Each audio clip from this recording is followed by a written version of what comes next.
Welcome to tonight's Zoning Board of Appeals meeting. Introduce some people from town government that assist this board. To my left is Simone Bogarty, Assistant Town Attorney. To her left is Blaise Donadio, Planner in the Planning Department.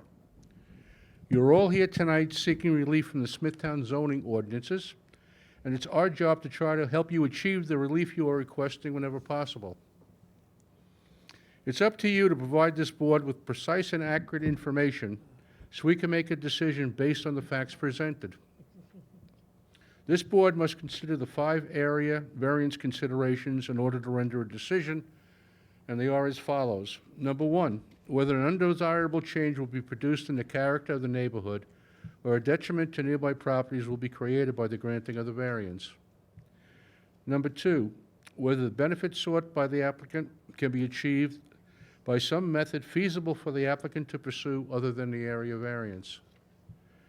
Number 3, whether the requested area variance is substantial. Number 4, whether the proposed variance will have an adverse effect or impact on the physical and environmental conditions in the neighborhood or district. And number 5, whether the alleged difficulty was self-created, which consideration shall be relevant to the decision of the board but shall not necessarily preclude the granting of the variance. Procedures for tonight's meeting. Cases will be called in the order they are advertised. When you are called, please present your certificates of posting and mailings to Mr. Donadio, and then you will be asked to go to the podium where you'll state your name and address for the record and proceed to tell us why you need your variance. At the end of your presentation, if anyone in the audience would like to speak on your case, they will be given one opportunity to do so. Then the applicant can come back to the podium to answer their concerns. Once the public hearing is closed, no further information will be accepted concerning the case. There are 2 ways to find out about your case. You can call the planning office tomorrow after 12 p.m., or you can wait and be notified by mail. We do have one adjournment tonight.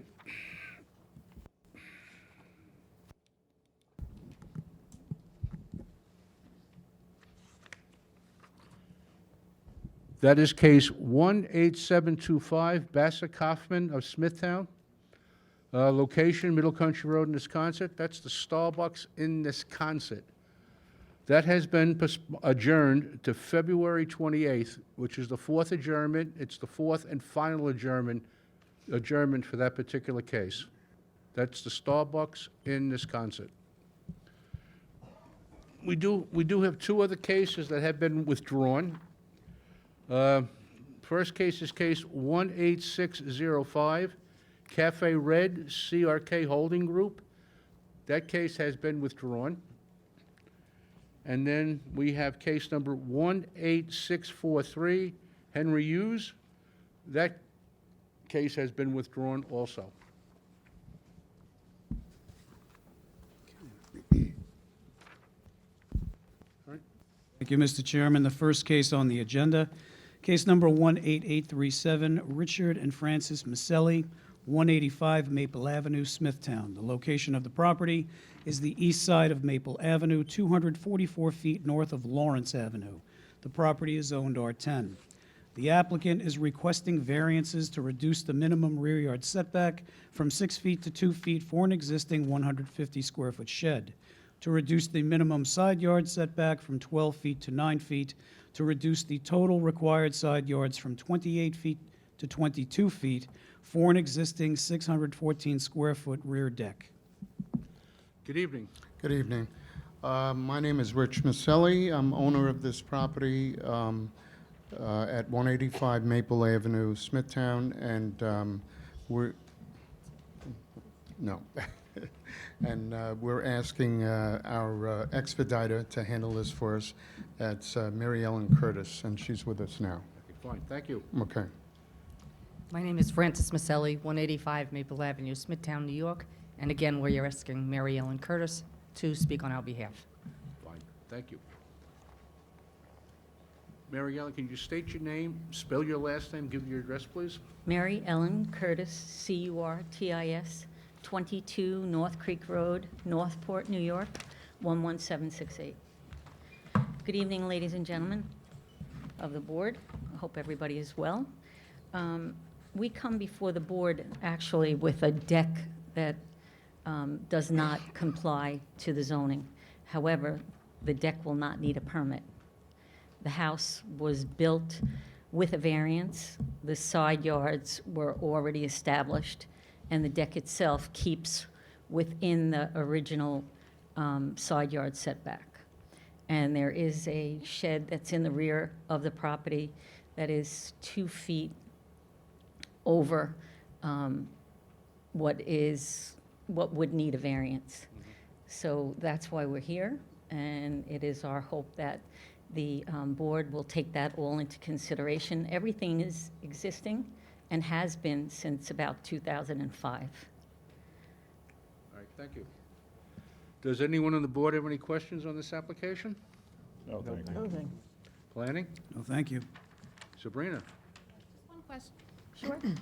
One quick question. DEW would like to know if the fence behind the shed is the applicant's or the neighbor's? The neighbors. The neighbor's? Okay, thank you. Okay. Is there anyone in the audience like to be heard on this application? Can I have a motion to close the application, please? So moved. Motion has been made to close the application. It's been seconded. All in favor? Aye. Motion carried. Thank you. very much. Have a happy holiday, everybody. You too. Thank you.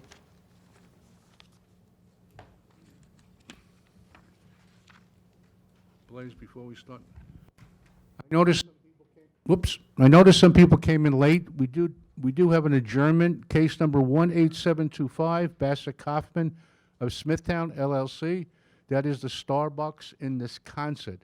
That has been adjourned to February 28th. And we also had 2 cases that were withdrawn. Case number 18605, Cafe Red, and case number 18643, Henry Hughes. Both of those cases have been withdrawn.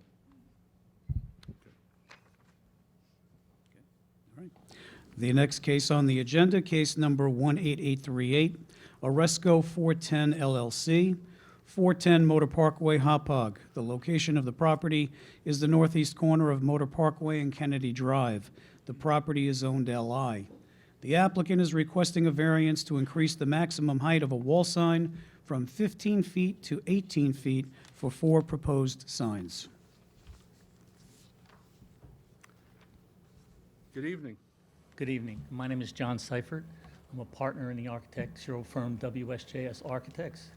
I had the pleasure of being the building's architect and designer, and we're requesting a variance for the mounting of the height of the wall signs, change from 15 feet to 18 feet for this project. And that's because the way the wind is set in, Correct. you have to put the signs obviously over the Above windows, the so. windows, correct.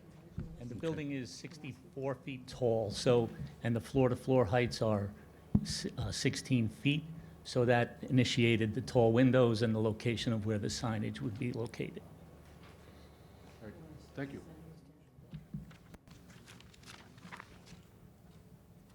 Does anyone on the board have any questions on this application?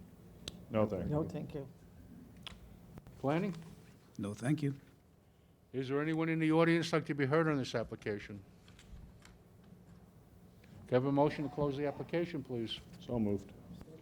Motion has been made to close the application. It's been seconded. All in favor? Aye. Motion carried. Thank you.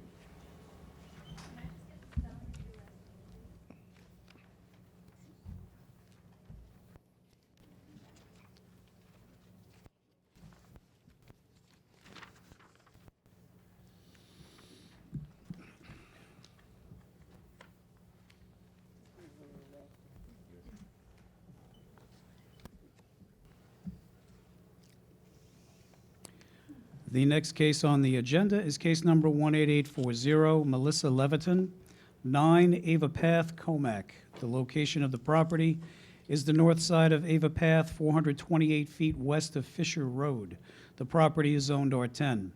The applicant is requesting variances to reduce the minimum distance from any lot line from 6 feet to 4 feet for an existing 140-square-foot shed, to reduce the minimum setback of a 5-foot fence to a 5-foot retaining wall from 5 feet to 0, to reduce the minimum setback of a 5-foot retaining wall to the property line from 5 feet to 0, to permit environmentally sensitive lands to be altered, slopes greater than 15%, to permit structures within 10 feet of any slope greater than 25% for existing retaining walls, fencing, and the 140-square-foot shed.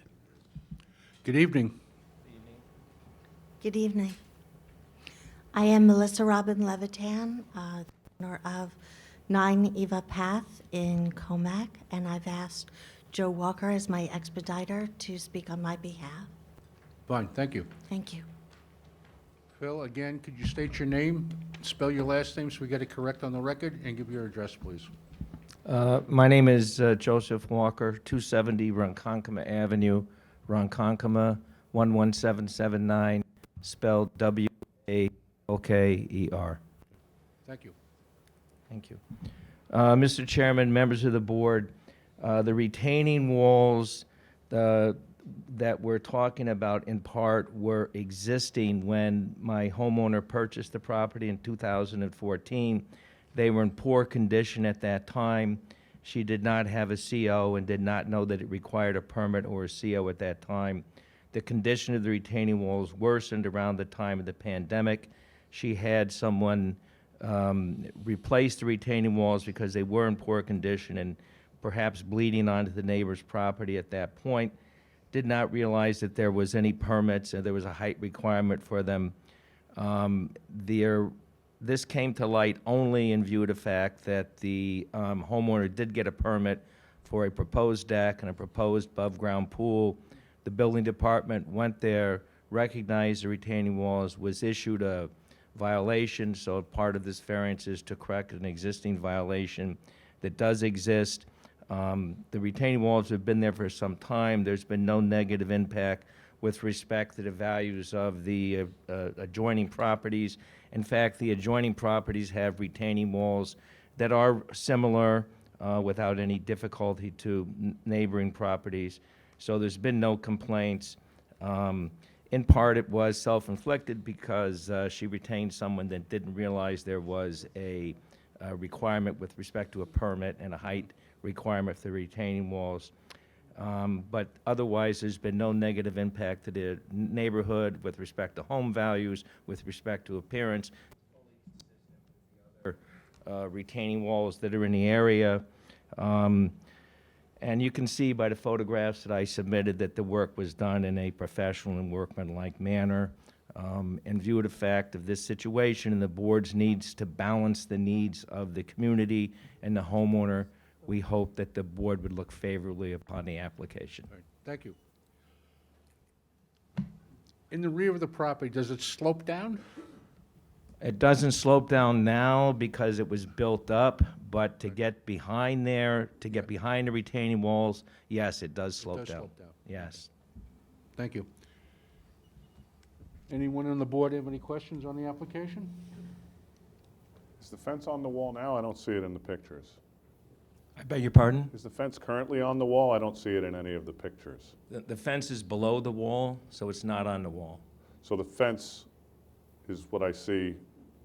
I guess that's the one that's on the property line, and then the fence is, the wall is behind the fence. Correct. Okay, thank you. Anyone else have any questions? No. Planning? No, thank you. Is there anyone in the audience like to be heard on this application? I actually have a question, sorry. Oh, One of the variances they're requesting is setback of a 5-foot fence from a 5-foot retaining wall from 5 foot to 0. That shouldn't be there then. I've had this conversation with the building official before about fences and setbacks from retaining walls. Excuse me. If you read the code, I believe it's section 322.13 that talks about berms, fences, and walls. It clearly says in the code the setback of a fence to the top of a retaining wall must be set back at least by the height of the wall. It's the building's official determination to decide whether or not a fence that's standing next to a wall needs a variance as opposed to it being on top of it or vice versa. Okay, so if we approve this, I think we should clarify that the approval is for the 5-foot fence in front of the wall, because it's a lot less impacting when the fence is hiding the wall as opposed to when it's on top of the wall. You certainly can do that. Thank you. Anything else from planning? No, thank you. Is there anyone in the audience like to be heard on this application? Can I have a motion to close the application, please? So moved. Motion has been made to close the application. It's been seconded. All in favor? Aye. Aye. Motion carried. Thank you. Thank you, have a good evening. You too.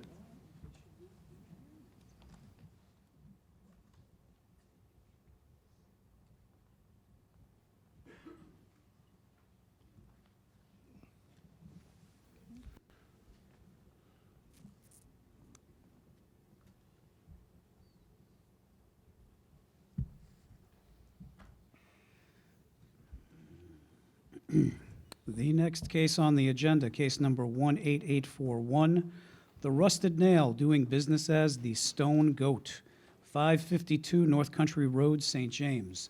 The location of the property is the south side of North Country Road, 575 feet west of Acorn Road. The property is split-zoned CB and R10. The applicant is requesting a variance to reduce the minimum required side yard from 5 feet to 1 foot for a proposed 473 square foot, one-story addition to an existing 4,803 square foot restaurant. Good evening. Good evening. I'm Joy Tosini. I'm representative for Green Hills Realty LLC on behalf of the owner, and I'm going to turn the Jacqueline.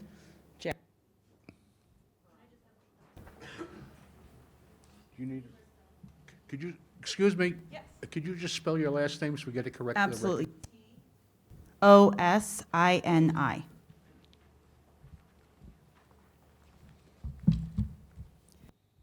Good evening. Good evening, Chairman, members of the board. My name is Jacqueline Peranto. I'm the principal at Key Civil Engineering, located at 664 Blue Point Road, Holtzville, New York. Could you spell your last name, please, so we get it correct? Sure. Peranteau. Thank you. So I'm here tonight representing the applicant, The Rusted Nail, doing business as The Stone Goat Restaurant and Brewery. Owners and operators are here with me this evening. Nick Gunaris, as well as Rick Uther. Al Hand is also an owner, unfortunately homesick this evening, like many of us. Also with me tonight is our project architect, Paul Gardelman. He's with Nemchek Silverman Architects. The subject site is located on the south side of North Country Road, New York State Route 25A, approximately 574 feet west of Acorn Drive and east of Lake Avenue. The property is also known as 552 North Country Road and is listed on the Suffolk County tax map as District 800, Section 36, Block 2, Lot 13. Our site is 39,517 square feet, or it's just under about 1 acre. The site was the former home of the St. James Public House. The project consists of renovations to the existing 3,012 square foot restaurant. In addition, a new 472.5 square foot sunroom addition is being proposed to the front of the building to expand the dining room and provide more natural lighting to the interior space. No additional seating is proposed, only a more spacious layout. There are 67 seats, including 9 bar seats proposed on the first floor and 12 seats proposed on the second floor in the dining area. This room on the second floor will be used for overflow restaurant patrons on busy nights or for private parties or potentially a special event, but at no time will there be more than 79 patrons. There is also a new 153 square foot freezer box being installed at the rear of the building, and a 67 square foot entrance vestibule that exists will be enclosed.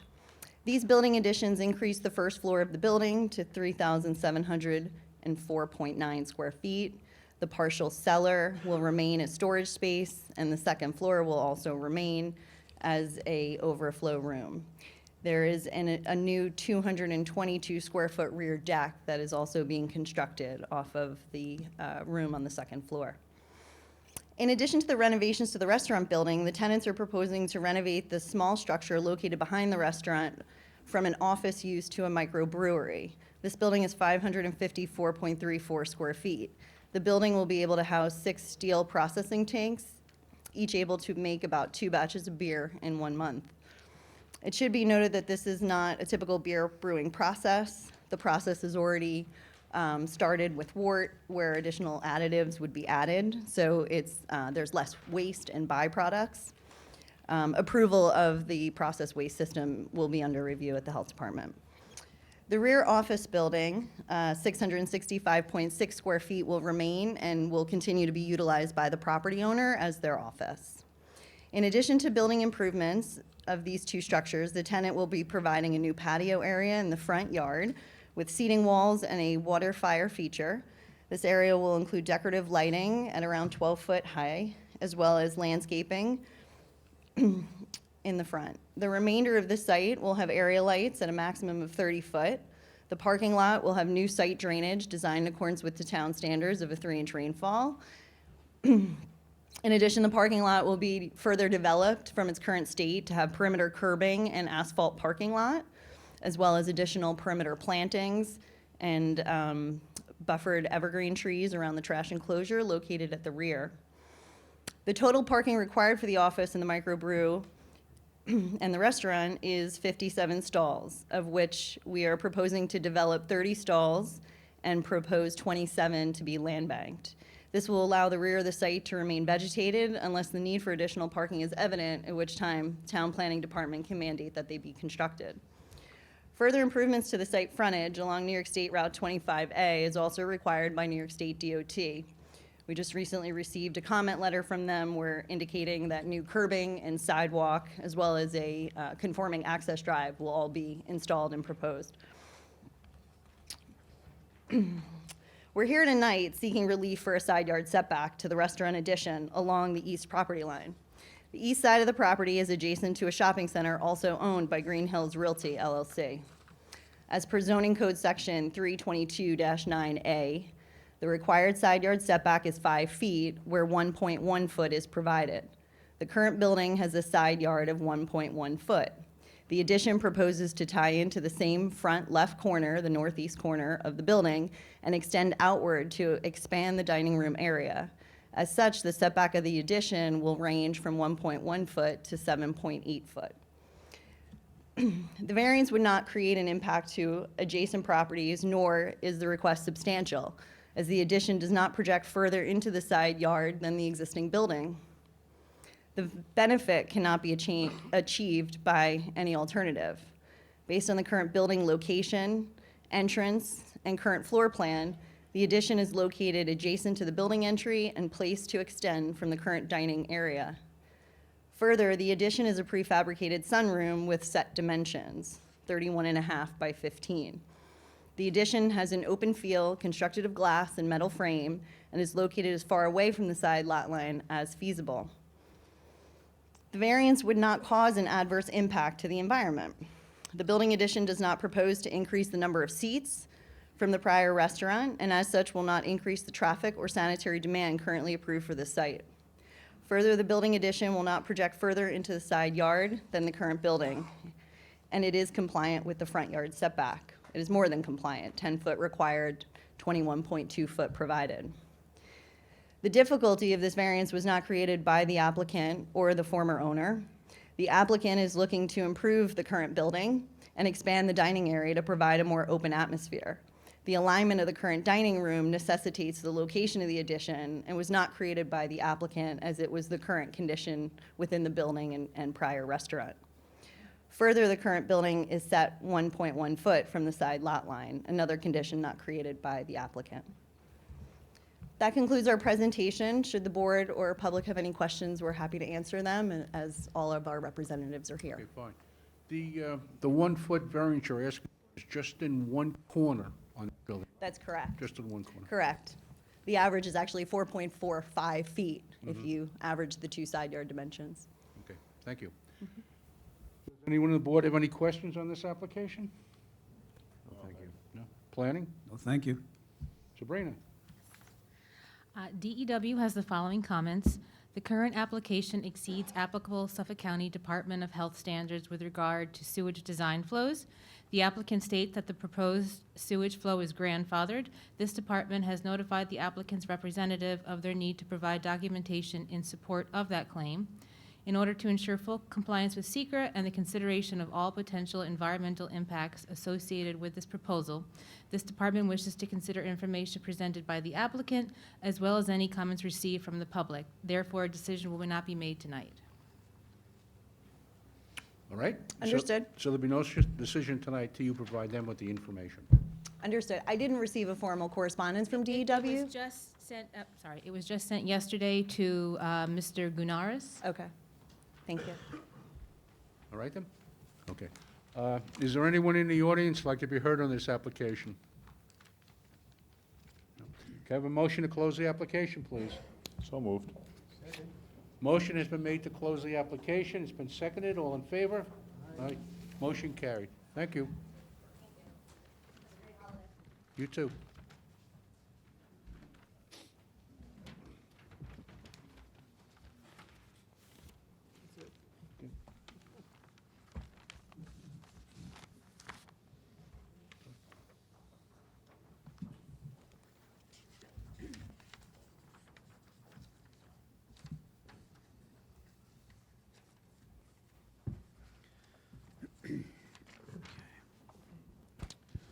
The next case on the agenda, case number 18843, Matthew Scolar, 16 Unity Court, Wisconsin. The location of the property is the east side of Unity Court, 403 feet east of Vista Place. The property is zoned R10. The applicant is requesting a variance to reduce the minimum rear yard setback from 50 feet to 48 feet for an existing 402-square-foot roof-over patio. Good evening. Good evening. I'm Matthew Scaler. I live and own the property at 16 Unity Court in Esconset, and Richard Bronchick will speak on my behalf. Thank you. Richard Bronchick, B-R-O-N-C-H-I-K, E7 Rhoda Avenue, North Babylon, New York, 11703. Okay. As Blaze just read,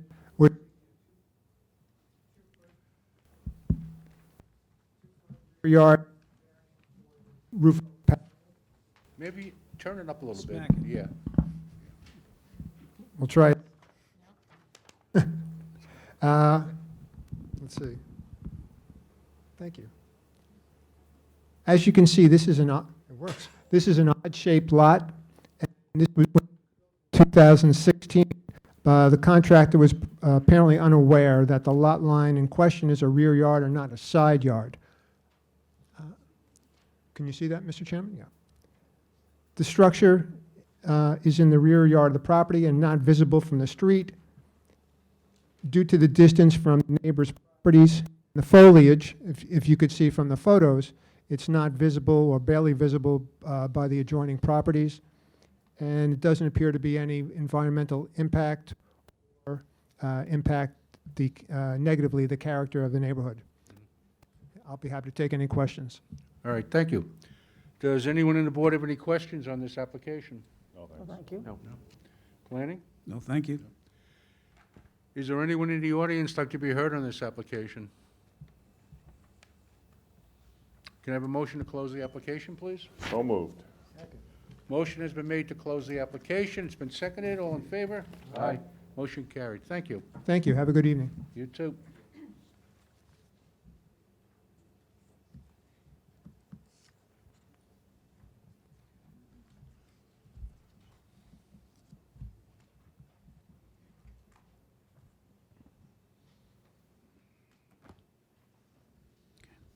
The next case on the agenda is case number 18844, Stephen and Nicole Perugine, 20 Tyrone Street, Comac. The location of the property is the southeast corner of Tyrone Street and Spartan Lane.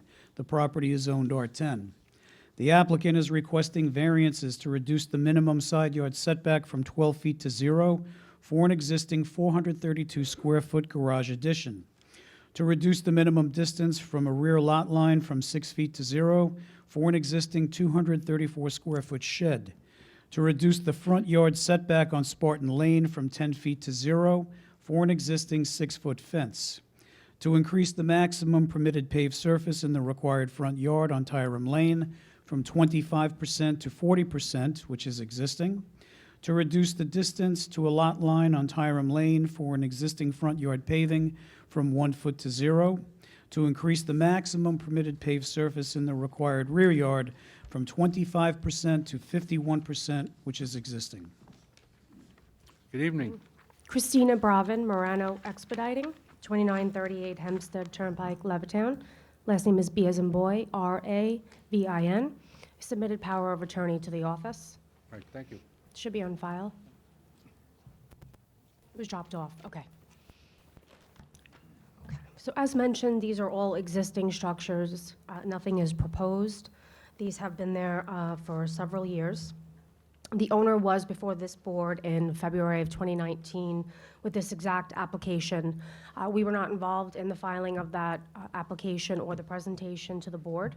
At that time, the homeowner was told that part of the structure is on town property, and so an easement or hold harmless agreement would need to be on file. And so at some point, he did obtain that, but he didn't obtain it with enough time, and it was recently denied without prejudice from the board February 22nd of 2022. So we're here again with the same application, and we have submitted the required hold harmless agreement. The garage, shed, and fencing, again, have been existing for at least 10 years. Mr. Perugine resides in the home with his wife and 2 children. The garage is needed for his personal cars in addition to a classic car, so he'd like to keep that housed. It's been there, it hasn't bothered anyone. We don't have any complaints from the neighbors that we've been told. It's additional space just allows him to have, to maintain the car, work on it just in the privacy enclosed. The shed, it's really not a shed, if you could tell from that's the garage. The pictures, it's really more of a roof over where he'll house, he keeps the outdoor equipment, furniture. It's covered with a tarp. It's not an enclosed shed. So the overpaving in the front yard, the way it's calculated is dividing it up by 2 front yards because of the lot. So if you calculate it that way, he is over by 15%, and that gives us that 40% overall request. But he's actually under the required percentage on Spartan. So if you were to calculate both front yards together as a whole, the square footage of the front yard would be 7,193 square feet, which would actually make our request 28.3%. But again, because of the way it's split up, we're over. So the driveway and paving is fairly consistent with some other homes in the area. We did get approval from this board for the Specchio residence of 65 Hayrick Lane. That was August 10th of 2022, increasing the front yard from 25 to 39% for a permitted paved service, increasing maximum surface in the rear yard from 25 to 37%, so it's pretty close to our request, and we don't feel that it's out of character for the neighborhood. And all of these items came up after a house fire, when the house was struck by lightning in 2017, and he came to rebuild and find out that these were illegal. If you have any questions, I have plans with me, photographs. The shed in the rear, part of it's on town property. Correct. The garage, part of it's on town property. Correct. And the concrete driveway, part of that is on All town at that property. 0-foot setback, correct. Do you have a hold harmless agreement? It was submitted with the application. Should be in the file.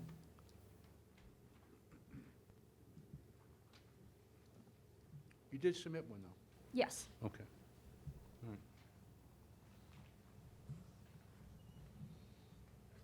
All right.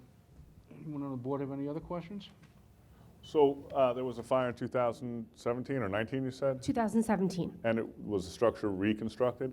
I think he had to do some repairs, and then when filing for, I'm not quite sure how it came up because we weren't involved, He then found out that he needed a variance for his garage, and then he came to the board himself, filed an application. So the structure is that part of the structure that burnt down? Part of that structure, I think, was damaged, and I think there had to be some sort of electrical inspection or something came up. I'm not really sure what the circumstance was that brought I it guess to my his question attention. would be if it was damaged during the fire and the applicant or owner knew that the structure was on town property prior to repairing it, why did he proceed to repair it? He proceeded to file for it, to keep it as is, to maintain it. So it hasn't been repaired? I think there was a slight repair to it, nothing rebuilt. Some part of the house was repaired due to the fire. I don't know if that particular structure had massive damage or anything, but when he came to the building department, he was told that part of that was illegal. Okay, thank you. You're welcome. Anyone else on the board have any questions? No. Planning, No, thank you. Sabrina. DEW has the following comments. The survey submitted, as we discussed, indicates that the existing garage, shed, PVC fence, and concrete driveway encroach a distance of up to 4.5 feet onto the adjacent town-owned property to the east. This department recommends that all such encroachments be removed prior to any approval of the application. In order to ensure full compliance with SECRA and the consideration of all potential environmental impacts associated with this proposal, this department wishes to consider information presented by the applicant as well as any comments received by the public. Therefore, no decision will be made tonight. Thank you. All right, so no decision on this case tonight. Understood. All right, is there anyone in the audience like to be heard on this application?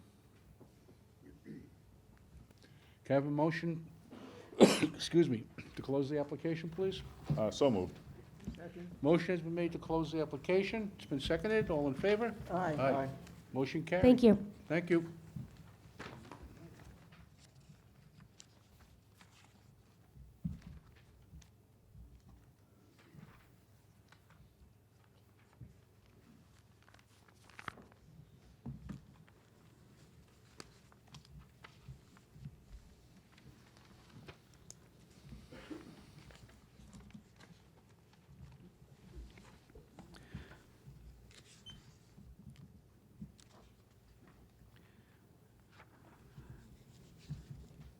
The next application on the agenda is case number 18845, Tracy Woolard and Peter Cope, 21 Bird Court, Kings Park. The location of the property, the east side of Bird Court, 124 feet north of Cortez Lane. The property is zoned RM7. The applicant is requesting variances to reduce the minimum side yard setback from 8 feet to 2 feet for an existing 88-square-foot shed. To reduce the minimum rear yard, to reduce the minimum rear yard paving setback from 1 foot to 0 for an existing patio. To reduce the minimum front yard setback from 25 feet to 21 feet for a proposed 45-square-foot portico. Good evening. Good evening. I'm Peter Cope, owner of 21 Bird Court, and I'm authorizing Thomas Bloor as my expediter to discuss on your behalf. Fine, thank you. Good evening. Thomas Bloor, B as in boy, L-O-R-E, the architect of the project, 60 Carlton Avenue, Islip Terrace, New York, 11752. All right, thank you. For renovations to an existing single-family residence, which is surrounded by single-family homes to the north, south, east, and west. The intent of this application is to construct a new story entry foyer. Part of the job is also a big second-floor addition that doesn't require any variances, as well as legalize and maintain the existing storage shed and rear patio. As far as the front yard, we're requesting a front yard setback of 21 feet instead of the required 25 feet to a one-story foyer addition, which is 9 feet wide by 5 feet deep, 45 square feet. The space is necessary to provide adequate maneuvering as well as ingress and egress to the proposed stairway. The addition is minimal and similar to a portico, which would have been allowed a 6-foot encroachment with a maximum 36 square feet.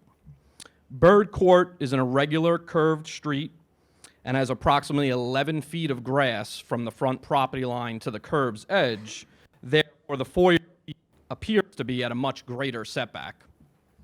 As far as the side yard, We have a side yard we're requesting of 2 feet instead of the required 8 feet to maintain an existing storage shed in the required side yard. The shed is simply used for storage, contains no heat, no plumbing, no electric. It's 8'4" wide by 10'6" deep, 88 square feet. The owner built the shed in 2018, and due to the existing landscaping, trees, and sanitary system, there's not many other options for a positioning of this shed. Finally, the rear yard setback, we're requesting to maintain an existing paver patio having a rear yard setback of 0 feet instead of the required 1 feet. A very minimal portion of this patio is on a sand base, and the only portion that's within the 0 to 1 is actually 3 square feet of this patio, just a small triangular portion. If the board has any questions, I'd be happy to answer them. Fine, thank you. Does anyone on the board have any questions on this application? No. Planning? Thank you. Is there anyone in the audience that'd like to be heard on this application? Can I have a motion to close the application, please? So moved. Motion has been made to close the application. It's been seconded. All in favor? Aye. Motion carried. Thank you. Thank you. Happy holidays. Merry Christmas. You too.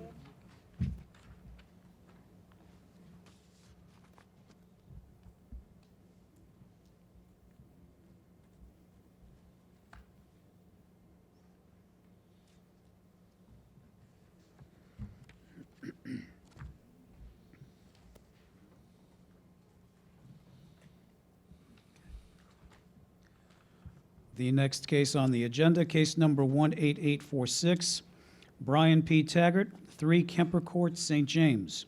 The location of the property is the north side of Kemper Court, 211 feet east of Mills Pond Road. The property is owned R43. The applicant is requesting variances to reduce the minimum front yard setback from 50 feet to 48 feet for an existing 105 square foot portico. To increase the maximum permitted height from 15 feet to 16 feet for an existing 565 square foot pavilion. Good evening. Good evening, Mr. Chairman and members of the board. Amy DeVito with Woodhull Expediting, offices at 1031 Main Street, Port Jefferson, New York. My last name is spelled D-E-V-I-T-O. You submitted the power of attorney? I did, yes. Thank you. I'm here representing the owner, Brian Taggart, in legalizing his 8-foot by 13-foot portico in the front. It is currently maintaining a 48-foot front yard setback where 50 is required. This structure was built in 2018 and is really just enhancing the front of the home and creating a cover for their entryway. We are also legalizing the 18-foot by 31-foot pavilion, which is constructed at 16 feet in height where 15 feet is the maximum permitted.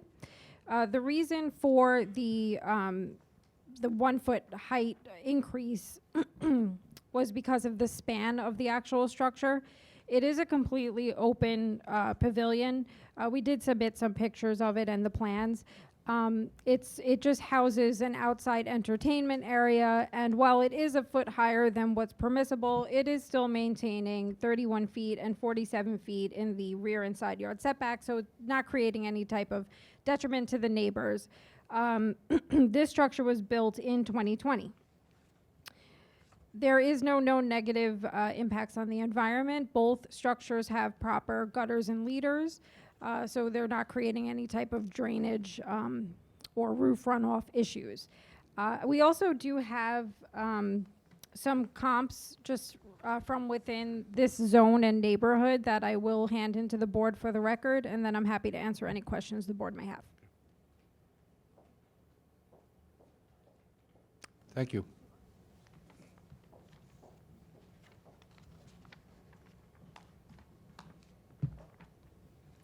Does anyone on the board have any questions on this application? Nothing. No? Planning? No, thank you. No?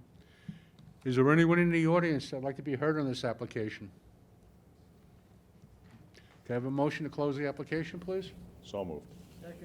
Motion has been made to close the application. It's been seconded. All in favor? Aye. Motion carried. Thank you. Good night. Good night now.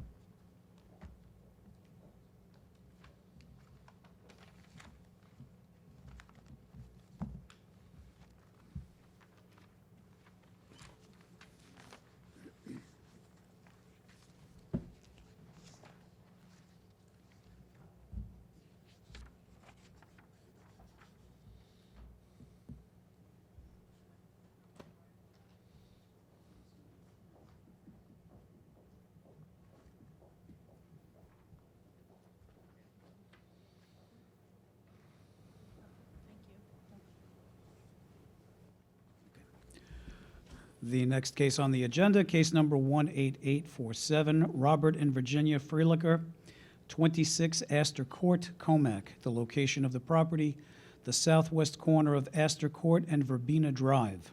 The property is zoned R10. The applicant is requesting variances to reduce the minimum front yard setback from 40 feet to 33 feet for an existing 198 square foot shed on Verbena Drive, to reduce the minimum side yard setback from 12 feet to 1 foot for an existing 204 square foot shed, to reduce the minimum front yard setback to lot line from 10 feet to 2 feet for an existing 6-foot fence on a corner lot on Verbena Drive, to increase the maximum permitted paved surface in the rear yard from 25% to 40%, which is existing.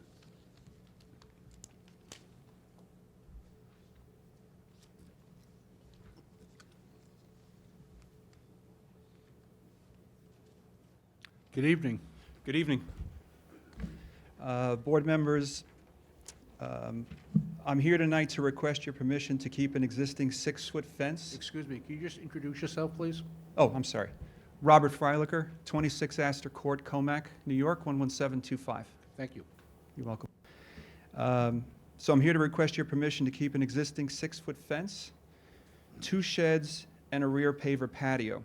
My home is on a corner lot and is fenced for privacy.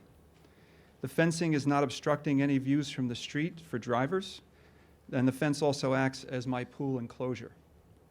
When we purchased the home, the one shed had a CO, but then we installed our pool, we moved the shed, and we were unaware of the fact that now it did not comply with the side yard setback. So we are now asking to keep that shed at its current location. The other shed is in what we consider to be our rear yard, but due to the fact that we are on a corner, it technically encroaches into the front yard setback on Verbena Drive. We also installed a paver patio around the pool, unaware of the requirement for a maximum paved surface area. The fence, sheds, and patio do not impact the neighboring properties. All have existed without any issues to date. The fencing is not obstructing any views. We do not feel this is a substantial request due to the fact that we are on a corner and have 2 front yards. Moving the fence and shed beyond the line of the house would substantially reduce the size of the yard and would create a practical difficulty. There is no environmental impact. All are currently existing, and all water is contained on our property. So if you have any questions, I'll be more than happy to answer them. All right, thank you. You're welcome. Does anyone on the board have any questions on this application? No, thank you. No? Planning? No questions, Mr. Chairman, but just a comment. As you're aware, we did a site inspection of the property. I believe it's the house on the southeast corner of Astor and Verbena. That's correct. Has the exact same situation with the existing fence on the corner lot, and the setbacks are basically identical. So, and I believe that property actually came before the board some time ago, looking for a variance for the setback of that fence. I believe so. All right, Sabrina? DEW has the following comments. The survey submitted indicates that a portion of the existing southern fence encroaches up to 0.8 feet onto the neighboring residential parcel to the south. This department recommends that any approval include a condition which requires either the removal or legalization of said encroachments. Thank you. All right. Okay. Okay. Is there anyone in the audience like to be heard on this application? Can I have a motion to close the application, please? So moved. Motion has been made to close the application. It's been seconded. All in favor? Aye. Motion carried. Thank you. Happy holidays. Same to you.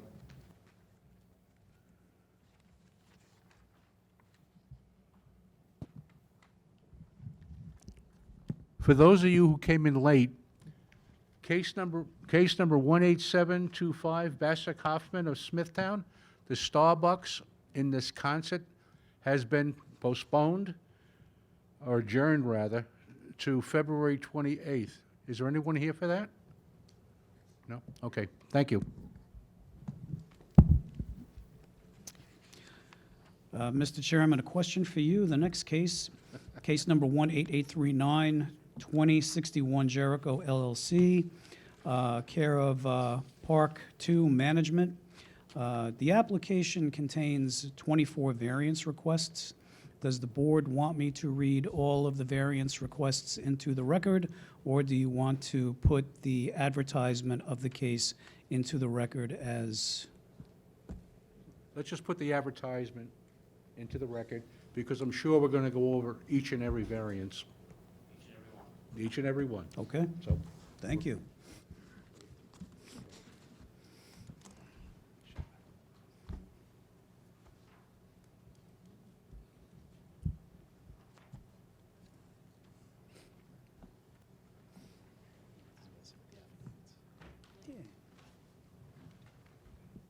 I have the affidavit posting mailing.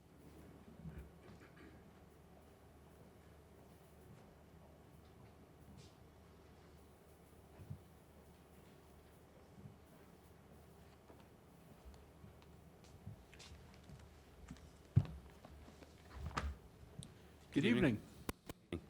Bram Weber, Weber Law Group, 290 Broad Hollow Road, Suite 200E for the applicant. So I'm joined tonight by applicant Adam Mann, Tom Whitney from Catapano Engineering, who you have no doubt seen before regarding Starbucks application. Frank Filiciotto, who is a traffic and parking expert with the law firm, with the engineering firm of Creighton Manning, who will testify tonight as to traffic and parking. I've appeared here before with Mr. Filiciotto before, and he's testified here as an expert on traffic and parking matters. And then Mike Bianello from Bowler Engineering, who will discuss the site plan. I have 3 exhibits to hand up tonight. For each of the board members, council, and planning. I'll go in order, if I may. Exhibit 1.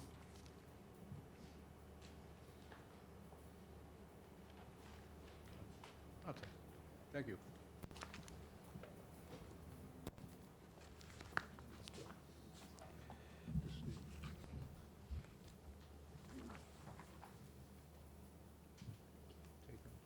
So our property is 2061 Jericho Turnpike. The application is for a Starbucks drive-through with indoor and outdoor seating.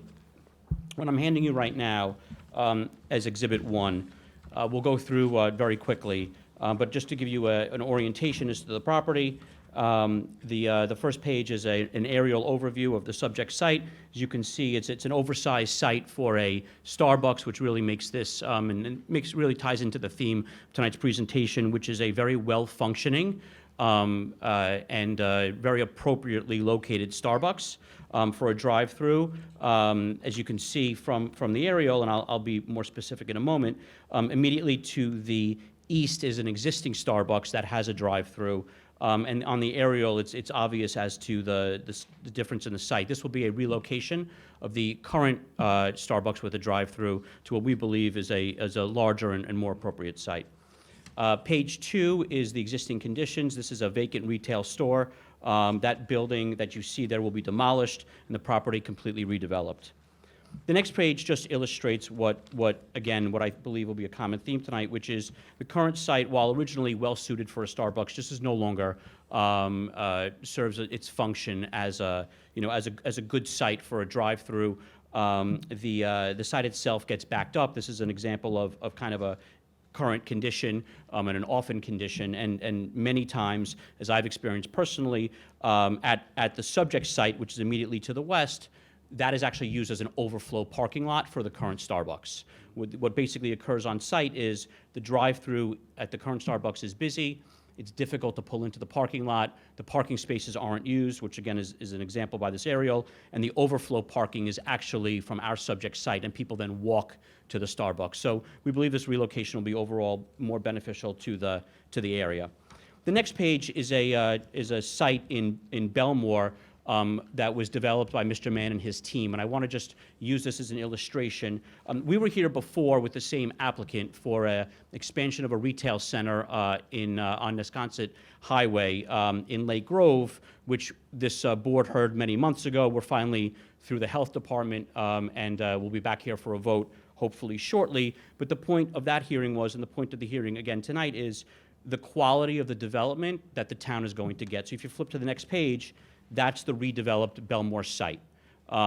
Really, as an example of the extra care and extra investment that the applicant makes into its properties. It's excessive landscaping, excessive green space, really a very well-functioning and clean site. So this was the redevelopment in Belmore, and I think it's illustrative and important to see that because that's what really is going to be brought here to this area of Smithtown.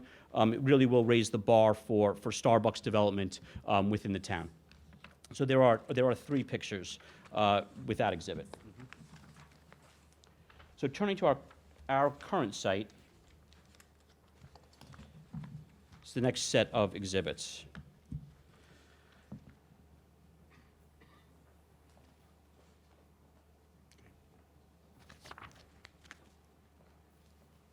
So the top page of that package that I'm handing you is a color rendering of our current site. The property itself is almost 42,000 square feet, so basically an acre. The building size proposed is 2,151 square feet with 2 drive-through lanes and a bypass lane, 24 parking stalls, which is more parking than is required, with 28 indoor seats and 6 outdoor seats. A bicycle rack proposed along Jericho Turnpike, as well as a pedestrian connection that you can see from, on that color plan. Our site here is unique in that it is zoned in 3 different zoning districts. There is a residential zone to the rear, which is to the north. We have to the west, which is WSI zone, and then to the east, which is a neighborhood business zone, NB. So a lot of the relief that we're seeking is just by virtue of the fact that we have 3 zoning districts on the property. The dimensional regulations or dimensional variances that are laid out in the planning staff memo, which I understand was not being read into the record, at least at this time, recommends approval of the various different dimensional variances that we need, and Mike Bianconello will discuss them briefly as he walks through the site with you. The majority of won't be surprised, the majority of the relief that we seek is for signage. So if you flip to the very next page, that shows an elevation. So I just wanted to discuss the signage briefly with you, and then certainly we'll get into a larger discussion if necessary. So planning staff has recommended approval of most of the variances that we require for efficient operation of the site itself, menu boards and pre-menu boards and so forth. What we would like to discuss and which the planning department has recommended either amendment or denial of, has to do with certain specific signage. Signage on the building that you see on that second sheet, those circular logo signs for Starbucks, they're proposed at 22 feet. The planning department is recommending that they be reduced to 17 feet. We would like to suggest that at 22 feet, it's more appropriate for passersby on Jericho Turnpike. Certainly, we think it gives a better, a safer and better view from the street. Again, we don't have the word Starbucks anywhere. It's just the logo in 2 different locations. Again, the planning department did recommend approval of those signs, but at a lower height. We believe, as you look at the elevation, that the way the overhang and the tiebacks for the overhang, once you start lowering those signs, you're going to possibly run into conflict with those tiebacks that are holding up the canopy over the entrance doors. So something to consider. Again, the planning department has recommended approval of those signs. We would like to see them left at 22 feet or as close to that height as possible. The other signs that the planning department recommended denial of include the drive-through signs that you see on the second page of that handout, and then on the third page, which are the renderings.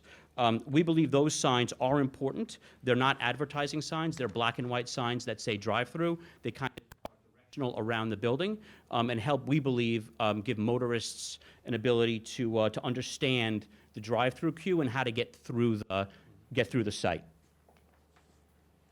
I'm going to take this.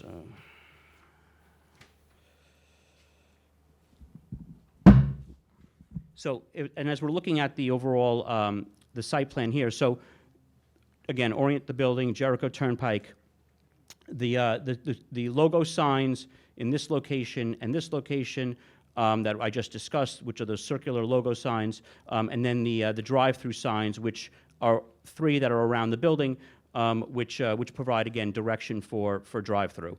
The other signs that let me just get my notes.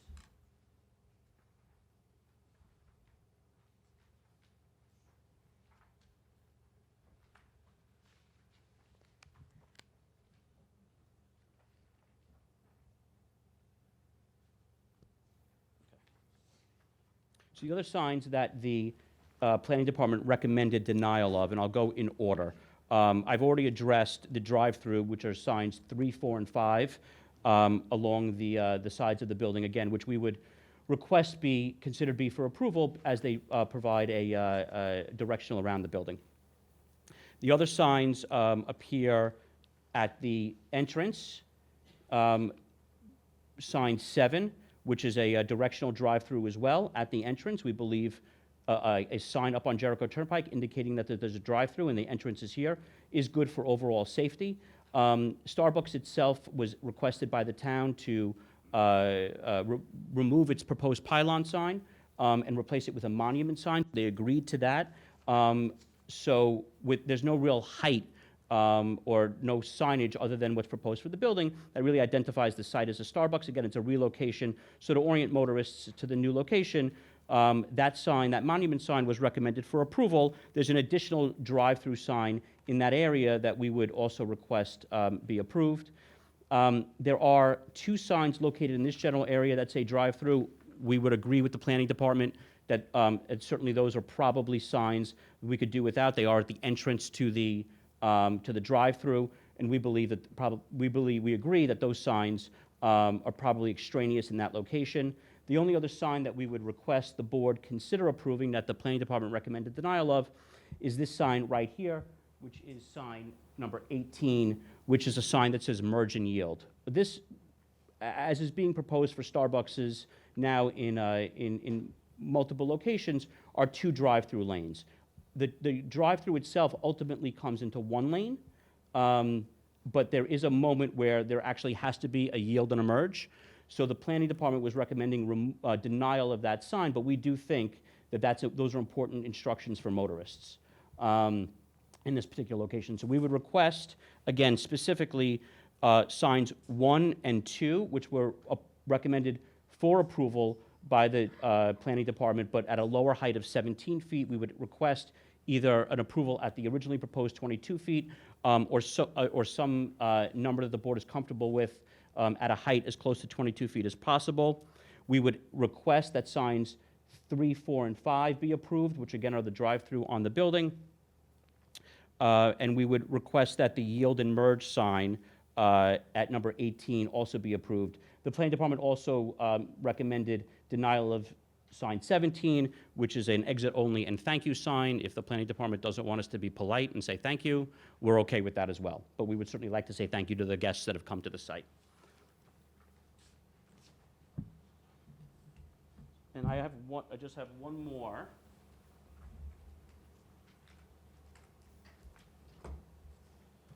Exhibit, if I may.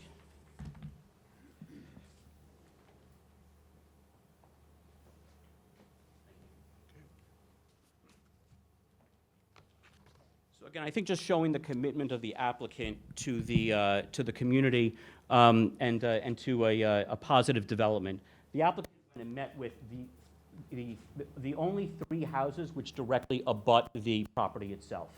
That addresses are 21, 23, and 25 Dolly Drive. So these 3 houses here, the applicant secured letters of support from each one of those homeowners. And I'll just read, all 3 of them are now being submitted into the record. It's Exhibit 3. I'll just read one of them briefly. Dear Chairman Benson, members of the Town of Smithtown Zoning Board of Appeals, please let this letter serve. Slow down. Please let this letter serve, absent my presence from the upcoming meeting of the Board of Zoning of Appeals on December 13th, as my unwavering support for the redevelopment of the referenced property. Adam Mann, a representative of the owner of the subject property, reached out to me to introduce himself and schedule a meeting to discuss the proposed redevelopment. I was quite pleased and surprised that he would do that, but it was certainly appreciated.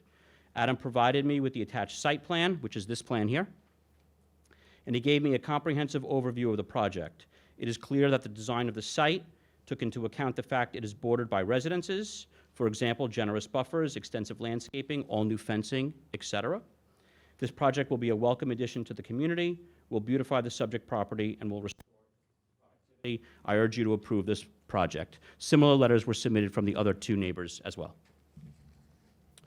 So that concludes my introductory remarks. If there are any questions from the board? The existing Starbucks that's there now, the logo sign, is that at 22 feet?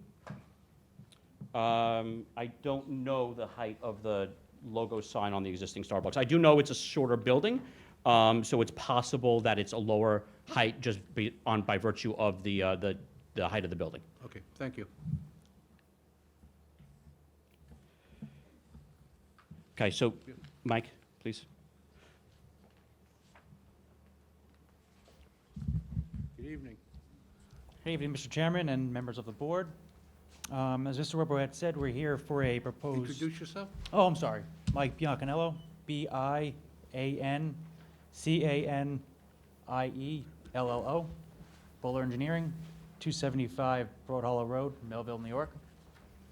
Thank you. Yep, no problem. As Mr. Weber had previously said, we're here for a proposed Starbucks application. It'll be a approximately 2,100 square foot restaurant with 28 indoor seats and 28 outdoor seats.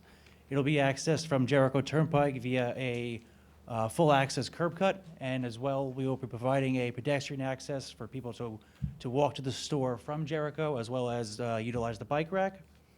The development will provide for 24 parking spaces, as well as a dual drive-through operation that'll be able to contain 15 cars in their queue. Other additional site improvements will be a new 22 by 10 foot square, refuge enclosure, enhanced drainage, and a new IA sanitary system as requested by the health department, compliant site lighting, as well as additional landscaping throughout the site, as well as screening to the residences behind. As Mr. Weber had stated, we are here for several signage variances, many of which are to help facilitate the drive-through operation for the clearance bars for safety, the pre-menu boards to help reduce the queuing time, the dual menu boards, and the merging sign to help patrons successfully navigate as quickly as possible throughout the site. We are also here for several other bulk variances regarding the residential buffer in the back.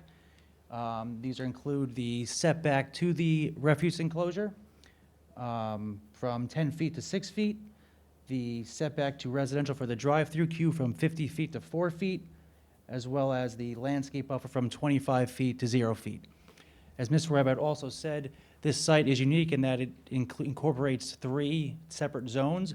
The residential zone line is actually set back about 75 feet from any, from the residences to the back. So there is still a buffer provided, a substantial buffer provided, that if the zone line was the actual property line, we would be complying with all of these setback requirements.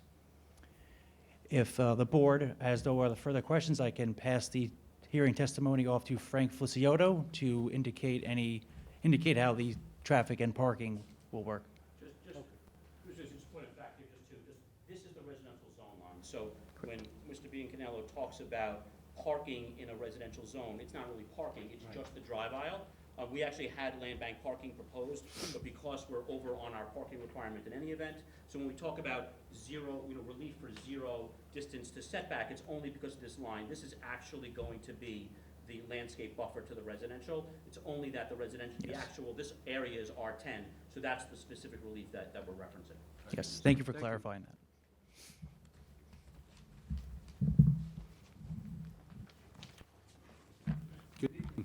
Good evening, Mr. Chairman, members of the board. For the record, Frank A. Feliciotto, as in Frank, I-L-I-C-I-O-T-T-O,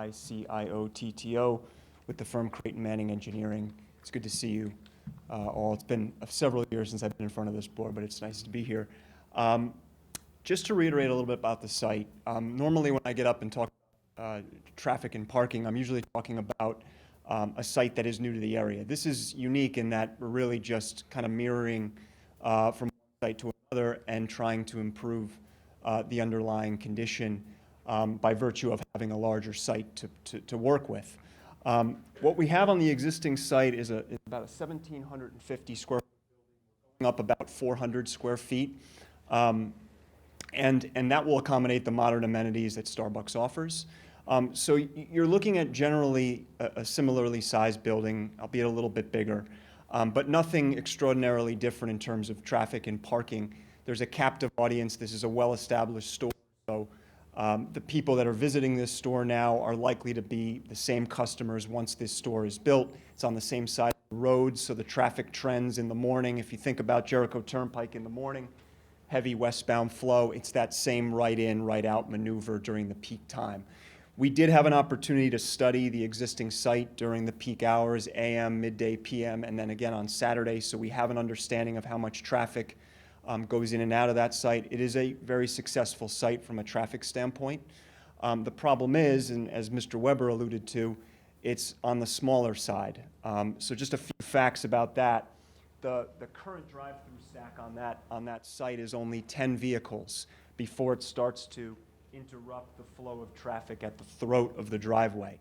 When we were there doing our observations, we witnessed there were a few times when the queue actually spilled back out onto the roadway when there were 11 or 12 vehicles there. The site that we're proposing provides for a stack of 15 vehicles, and that 15 vehicles ends 200 feet from Jericho Turnpike.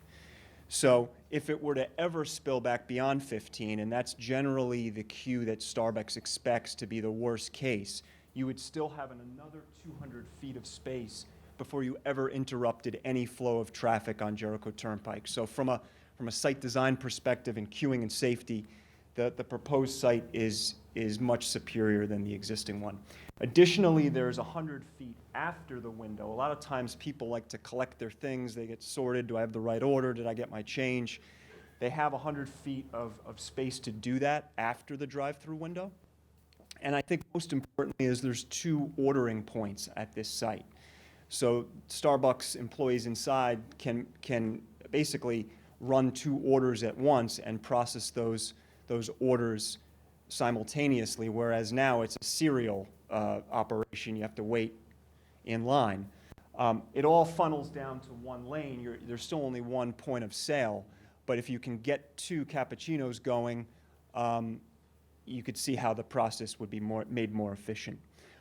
9 parking spaces today going to 24, so a significant jump in parking. And again, that parking, in the existing condition, you can see there's parking along the perimeter of the site that backs directly into the bypass lane. So any parking maneuver that occurs on the site today can interrupt that flow from the drive-through. In the proposed situation, you have a standard double stack parking aisle, 24 feet wide, before the drive-through even starts. So any backups or reverse maneuvers out of parking spaces do not contend with the drive-through lane or the bypass lane. In addition, because this site is located on Jericho Turnpike, we have made application to the New York State Department of Transportation. I just want to note, this site currently, the proposed site, has 2 driveways on Jericho Turnpike. We're going to close one of those driveways and operate the proposed site with a single driveway. We've been in front of them. They have not objected to the proposal at all. We're working on mainly details related to curb and sidewalk and ramp, things of that nature within their right-of-way.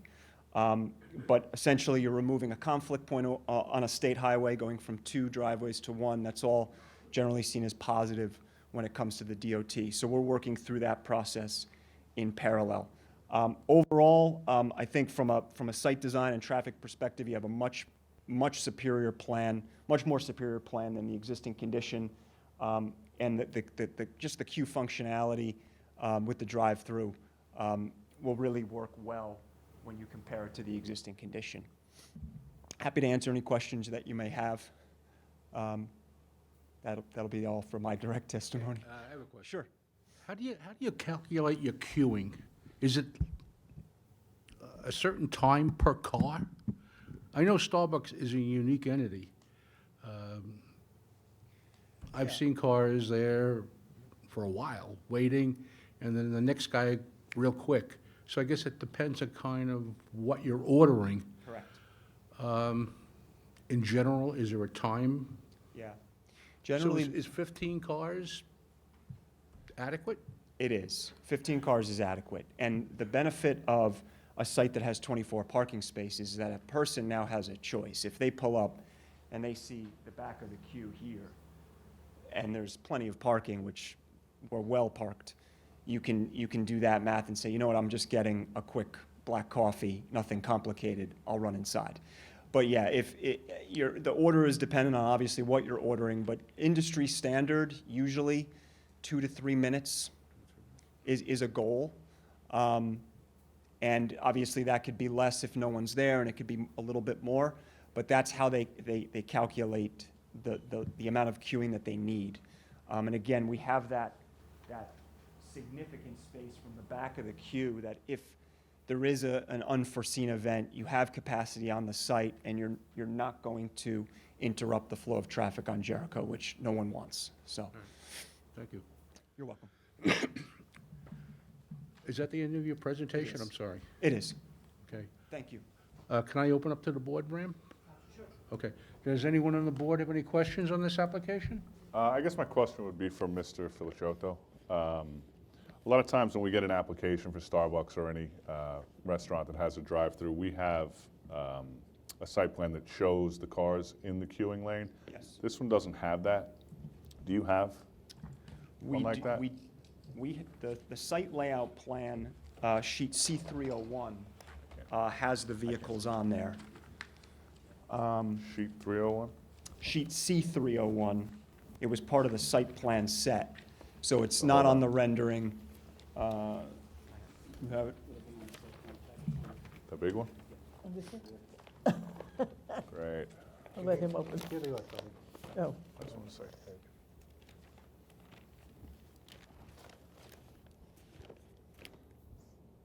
Yeah, I was going to say, this one only shows 13, because I wasn't seeing how 15 fit in that. Are you counting those two that kind of encroach into the parking as queuing spaces?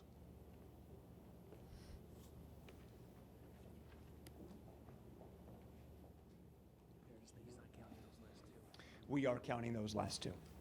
Yeah, that go right up to the parking. The major concern I have with this is, obviously, you know the existing conditions in that site to the east. Every day encroaching out onto Jericho, creating an unsafe scenario. Similar building, I mean, honestly, when I look at this site and you shift it over one lot, it's the same site. I mean, obviously, there's more parking, but I'm seeing a lot of the same issues, and I don't know that 2 or 3 or 4 or 5 more queuing spaces alleviates those. So I'll see if I can address this. So this site, while it is on the same side of the road, our site is much wider. So the proposed site, just to be clear, is much wider. So the building, again, is more or less the same size and the same shape, but the width east of the building allows for that double stack of parking. And the depth of the site allows us to push that ordering point farther into the site. And then when you add the double drive-through lane, you now double the portion of the traffic that can order. It does funnel down into one lane just after the ordering board, so they will eventually go to one lane, but you've doubled a portion of the stacking lane by virtue of the 2 ordering points. Now, how much wider is this site, if you know, than your existing site?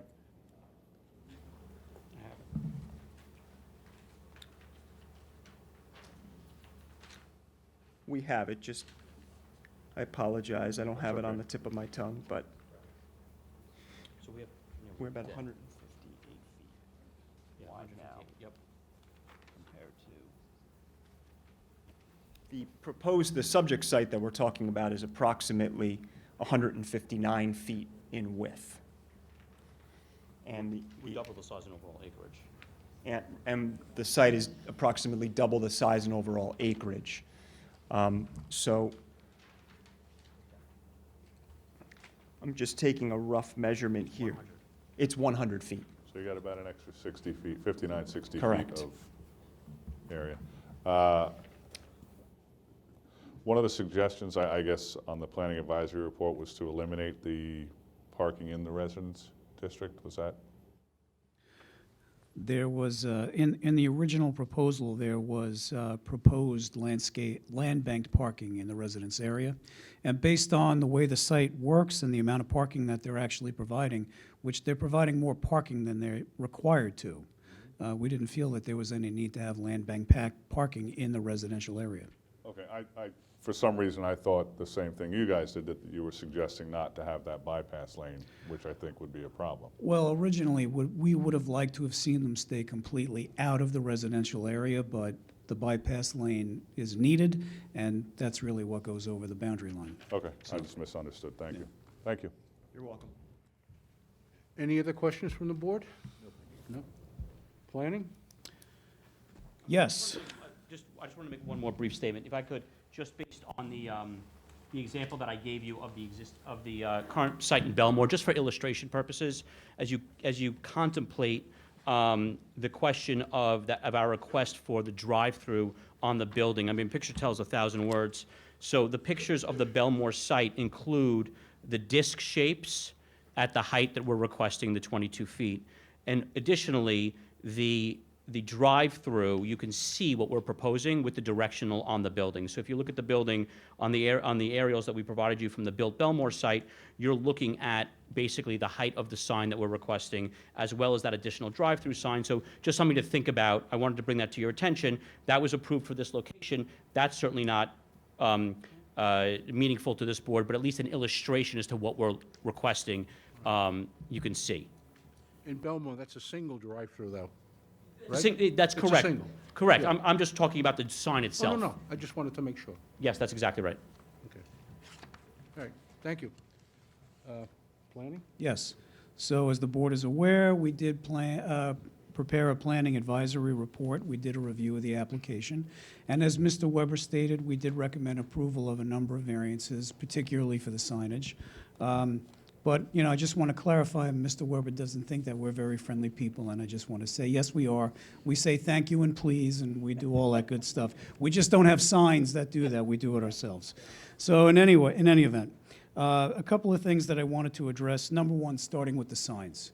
So as the board is aware, over the past 6, 8, 9 months, we've had quite a number of applications of counter-service restaurants with drive-throughs. A number of them have been Starbucks.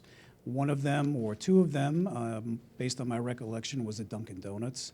And they were all very similar applications, proposed building with signage, with a double drive-through. And the board, upon reviewing it and, based on some of the recommendations that planning made, determined that there was a minimum amount of signage that any one of these sites needed in order to properly operate their business and alert potential customers approaching the site that in fact they were there and that they had a drive-through. One that comes to mind most recently, there's two of them actually. There's one on the corner of Mount Pleasant Road and 347, where the old Friendlies used to be. And one goes back a couple of years ago. It's the Starbucks on Route 25A in St. James, which also had a double drive-through with a bypass lane and same amount of proposed signage and what have you. And the board granted basically what we've laid out in the planning advisory report. The signs that are proposed to be approved are the same type and number of signs that the board approved for the other Starbucks and Dunkin' Donuts applications. So we don't feel that, we're trying to limit the applicant in any way for getting, advertisement and alerting customers with signage. Second thing regarding the signage is the height of the proposed logo signs.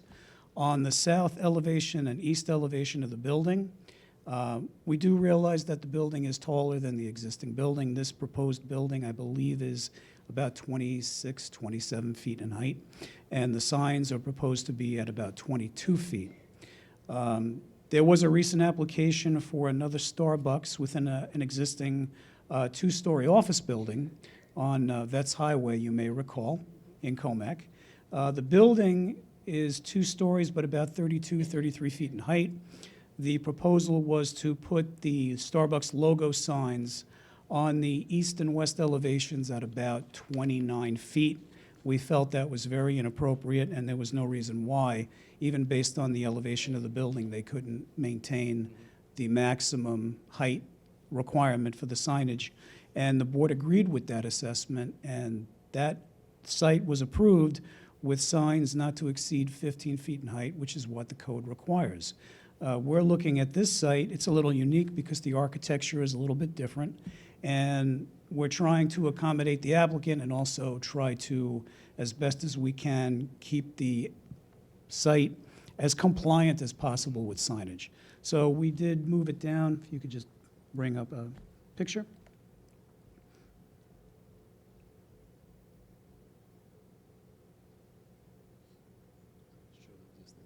Shows existing.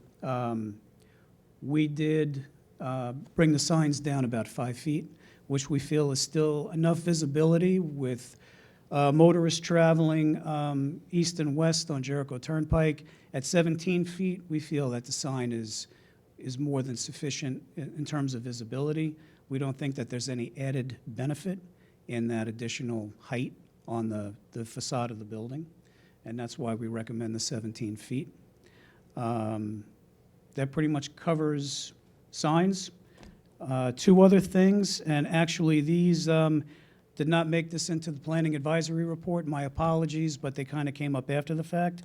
2 small things. Number 1, regarding the dumpster enclosure, which is on the east side of the property. It shows 2 setbacks, one which is about 6 feet to the residence boundary line, and the other's about 2.7 feet to the side lot line. That is a very large dumpster enclosure at 22 feet in width, and our recommendation to the applicant would be to possibly adjust the size of the dumpster enclosure and perhaps try to reorient it so that it does comply with the required 5-foot side yard setback for an accessory structure. And the last item is pertaining to architecture of the building. We have no issue with the architecture of the building, but the one thing we would like to see, based on some other sites that have similar architecture to this building, is the change in colors. They do propose a rather dark green and black color scheme on this building, and we did find another building, I believe that's in Ohio, which has a very attractive color scheme on the building. This is normally something that's done at the site plan review process, but we thought we'd mention it to the board to see if you had any comments on it. And that's it. Sabrina? DEW has the following comments. The large number and extent of the requested special exception and variances raises concerns regarding potential over-intensification of use of the subject parcel and potential adverse impacts upon neighboring properties. In order to ensure full compliance with SECRET and the consideration of all potential environmental impacts associated with this project, this department wishes to consider information presented by the applicant as well as comments received from the public. Therefore, no decision will be made tonight. Thank you. All right, Mr. Webb? Sure. I'm going to open up to the public now. Okay. Okay. We're going to open up to the public. What we're going to do, again, one at a time, you come on up. Everybody gets one opportunity and only one opportunity. You come on up, introduce yourself, state your name, spell your last name so we get it correct on the record, and then tell us why you oppose or you're in agreement with the application. Once everyone is done, we'll bring Mr. Weber back to answer your concern. Is there anyone who wants to talk on this application? Oh, okay.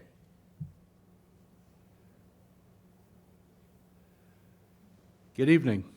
Good evening, everybody. My name is Stephen Goldsmith, and I actually own the property adjacent to this property on the west side, just west of the proposed site. I actually spoke to Bram today. He was very accommodating. I'm an attorney also. I spoke to Bram. He was very accommodating. I'm not opposed to the improvement of property. Right now, the property is, as you all know, is very dilapidated, and it's so I welcome the property. My only concern is that there's been a lot of discussion about the properties in the back, the residential, the screening behind the property. But yet my property, again, is directly adjacent to. Will there be any screening afforded between my property and the Starbucks, which is obviously going to be a very busy Starbucks? As we all know, the existing one is crazy busy, as we discussed, as you discussed. That's my only concern. Again, I'm not opposed to it. I welcome it. I'm just looking to make sure that there's some type of screening, because my office, literally, my window building and this property. And that's my only concern. All right, we'll ask. Okay. Okay, thank you. Thank Is there anyone else that want to be heard on this application? No? Mr. Weber?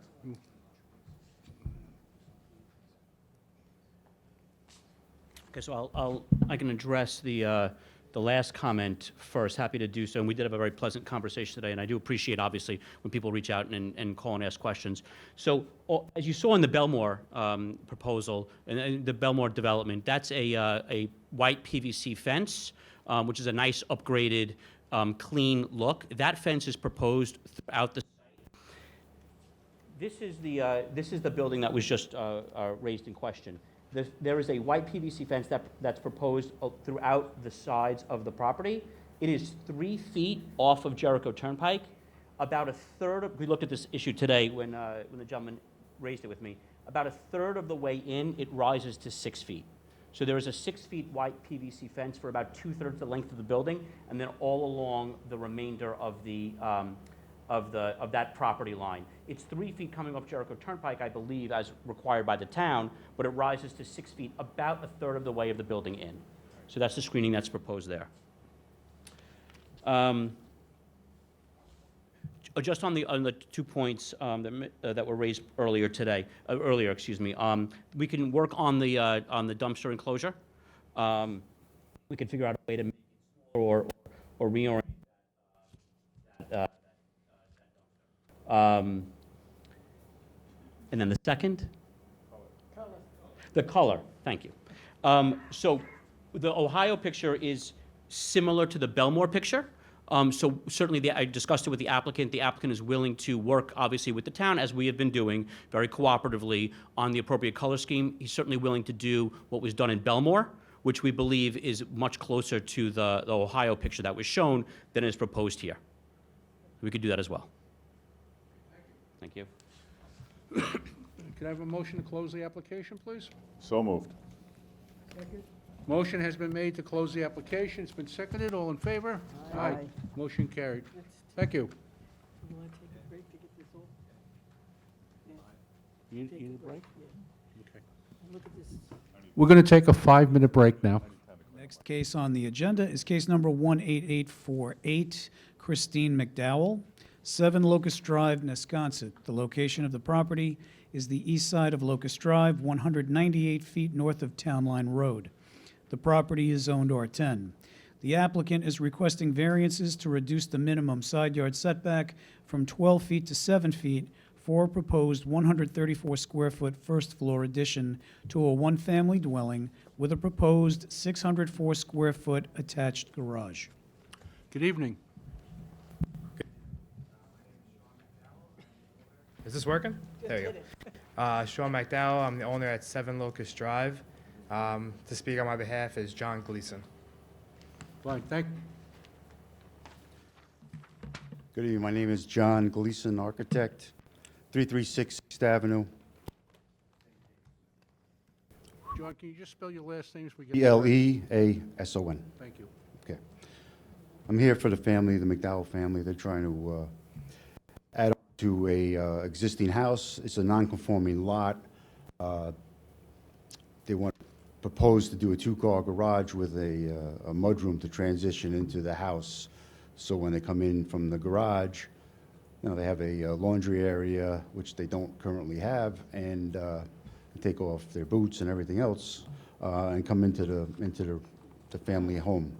The reason why this garage is located in this part of the property is because it's the most beneficial spot. If the garage was located closer, more towards the street, it would block bedroom windows, kitchen windows.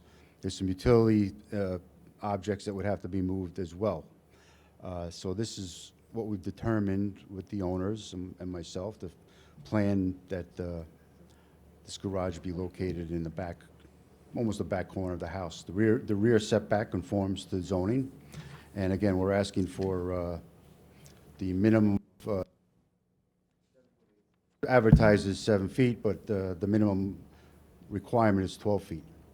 So we're asking for a reduction of that side yard for the.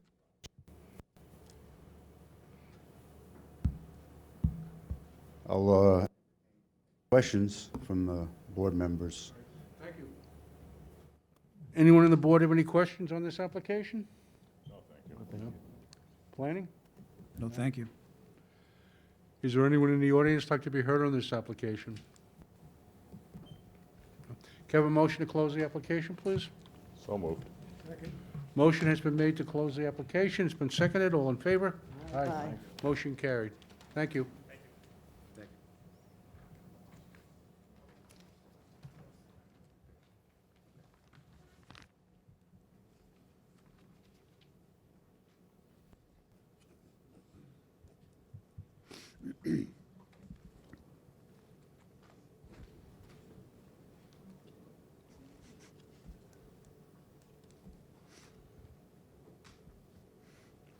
The next case on the agenda, case number 18842, 217 Lake Avenue Realty LLC.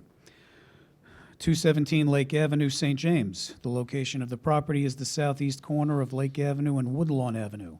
The property is split zone CB and R10. The applicant is requesting a special exception to permit parking in a residence district, a variance of a special exception standard to reduce the depth of required densely planted buffer adjacent to a residence district from 44 feet to 2 feet, variance of a special exception standard to permit the parking to extend more than 150 feet from Lake Avenue, variance to eliminate the required 10-foot wide planting strip and 6-foot screen fence to a residence district, a variance to reduce the minimum parking setback from 10 feet to 2 feet to a residence district, a variance to reduce the minimum front yard setback from 6 feet to 5 feet on Woodlawn Avenue, variance to reduce the minimum required drive aisle width from 24 feet to 18 feet, and this is for a change of use from single-family dwelling to first-floor office and second-floor accessory apartment. Good evening. Good evening. My name is Keith Palumbo. John Gleason will be representing me. Thank you. Okay, again, my name is John Gleason, Gleason, architect, St. James, 336 6th Avenue, St. James, New York. I've handed in my certified letters, and we've been in receipt of the 3-page document from the Planning Advisory Report. It's pretty comprehensive of what we're doing here. The applicant started in 1993 by the former owner, an attorney who kept his office on the first floor for decades. He operated out of that building for decades. The planning, and also a BZA approval. I believe that's included in the documents in the Planning Advisory Report. He received the BZA approval in 1973 and the Board of Site Plan approval in 1974. The issue is that what brings us here is the owner that filed these applications in the 70s never followed through to get the CO for the building. So he never contacted, never followed through with the building department to obtain the CO, the proper inspections. So basically, Keith Palumbo has this property that is intact, hasn't been really changed at all since the 70s and when this BZA and site plan approval was issued. So the approvals in 1973, 74 expired. It lay dormant for decades, and that brings us here to kind of basically clean up the CO for this existing house and make the records correct in the files of the town of Smithtown. Like I said, the configuration of the parking, of the paving, driveways, et cetera, even the building size, everything's staying the same. We've gotten a recommendation from planning to obviously add a handicap accessibility ramp on the side to bring it up to code, and some minor modifications inside with a vestibule, but that will be basically handled with the site plan exemption and the building department. To make we'll have to, obviously, that's our next step in the process. Thank you. Okay, thank you. Is there anyone on the board who have any questions on this application? Planning? Mr. Chairman, Planning did provide the board with a copy of the Planning Advisory Report. I think John pretty much covered it quite well. This was previously approved by the board back in 1973. It was granted site plan approval back in 1974. And the former owner of the property, who ran the Bajesi Law Firm, did not follow through and go to the building department, make a request for a permit and a CO. So the applicant is back looking to follow up on that, and we recommend approval. Okay, thank you. Sabrina? DEW has the following comments. The large number and extent of the requested special exemption and variance raises concerns regarding potential over-intensification of use of the subject parcel and potential adverse impacts upon neighboring properties. In order to ensure full compliance with seeker and the consideration of all potential environmental impacts associated with this proposal, this department wishes to consider information presented by the applicant as well as any comments received from the public. Therefore, no decision will be made tonight. Thank you. Thank you. Thank you. Is there anyone in the audience like to be heard on this application? You have a motion to close the application, please? So moved. Motion has been made to close the application. It's been seconded. All in favor? Aye. Motion carried. Thank you. Thank you all. Thank you.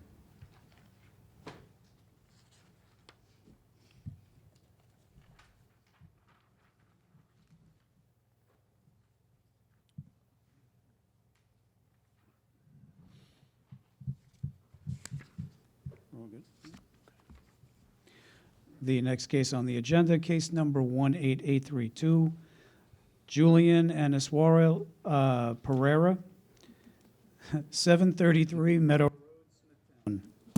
Location of the property, the north side of Meadow Road, 417 feet west of Dilmont Drive. The property is zoned R21. The applicant is requesting a variance to increase the maximum height of a fence in the rear yard from 6 feet to 10 feet, which is existing.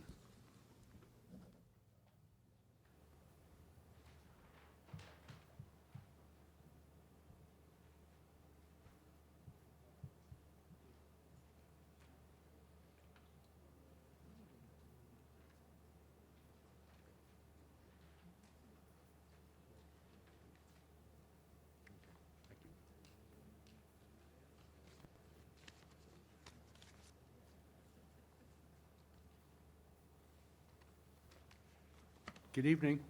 Good evening. My name is Julian Pereira, P-E-R-E-R-A. And I live in 733 Meadow Road. And we're asking for consideration for a gradual height increase from 6 to 10 feet of our backyard fence. And so, yeah, I just want to start off by saying we actually live very close to Caleb Smith Park. So we're in the DEC jurisdiction as well. We checked in with them about this fence height, and they said they don't have a restriction for height of back fences in our area. And so, I'm here today because this decision affects the health of our family. And my two daughters, ages 1 and 3, my wife and my two daughters, moved in a year ago from Queens to into our home, 733 Meadow Road. After purchasing, we quickly realized a big problem. My wife was in the backyard prior to our big move and came home with 3 ticks buried into her. And being from Queens, we were unfamiliar with ticks and wasn't aware this would be an issue we would face right in our own backyard. We bought this home, with the image in our mind of our children and 2 dogs having ample space to run and play. And so, we hired a surveyor, the person who did that survey actually, and we hired him, and he went home with over 30 ticks after being on our property. He even sent us pictures, which I handed over just now. And so his health is affected to this day as he contracted Lyme disease. And so my wife was extremely lucky. Her health was not affected, but that is a risk we cannot take, while raising our family. We quickly contacted companies to treat the land. Although the land was being treated, we continued being visited by our dear friends. Some were large and didn't seem to be bothered by our presence. Sometimes we would see like a pack of 6 or more right in our backyard. And so it's like a 1.5 acre property. This began to cause worry. So we decided to fence our perimeter to keep the deer that carry the ticks from entering our property and to avoid any possible dangerous interactions between the deer and our children and dogs. We bought our home because we love the wildlife and nature that surrounded it, but our priority is and always will be to keep our family safe. So we used a 6-foot fence, fencing all around initially. However, one day we were in our kitchen and saw a deer jump right over the rear fence. And it was able to do so because the land on our property is uneven, much lower on the right side. If you can see there, on the right side it's lower somehow. And there's also a large mound, raised land, right on the right side, which is same side we saw the deer jump over. After witnessing that, we called our fencing contractor and asked if we could gradually increase the height up to 10 feet. So it's not that the whole height is 10 feet. It's actually a very small portion at the very end is 10 feet. But it gradually increased from like 6 to 6.5, 7, 7.5, up to 10 feet at the very end of the rear yard fence. And since then, we have not had any deer on the property. The variance would not produce any impact on adjacent properties nor the neighborhood, as the fence only gradually increases within a small section. It's only about 7% of the total perimeter of our property is basically, going from 6 feet to 10 feet gradually, and only in the rear. And all houses are pretty much literally hundreds of feet away from our fence, as shown on the map. Right there. So, the benefit cannot be achieved by an alternative such as a 6-foot fence all across, because as pictured, the land is uneven and there is this large mound right behind it. The deer standing on that mound would easily hop the fence to enter the yard from that area. The variance would not cause any adverse effects on the environment, as a fence, we don't think it would hinder or disrupt anything. It's such a, relatively small change. And so please take into consideration our health and safety and allowing us to greatly decrease the chances of contracting, nerve-damaging diseases like Lyme, like our surveyor Thomas did. And yeah, if you have any questions. I Okay, can thank, answer. thank you. Sure, you're welcome. Anyone in the board? No, thanks. Thank you. Planning? Thank you. Is there anyone in the audience like to be heard on this application? Can I have a motion to close the application, please? So moved. Motion has been made to close the application. It's been seconded. All in favor? Aye. Motion carried. Thank you. Thank you. Have a great night. You too. Thank you.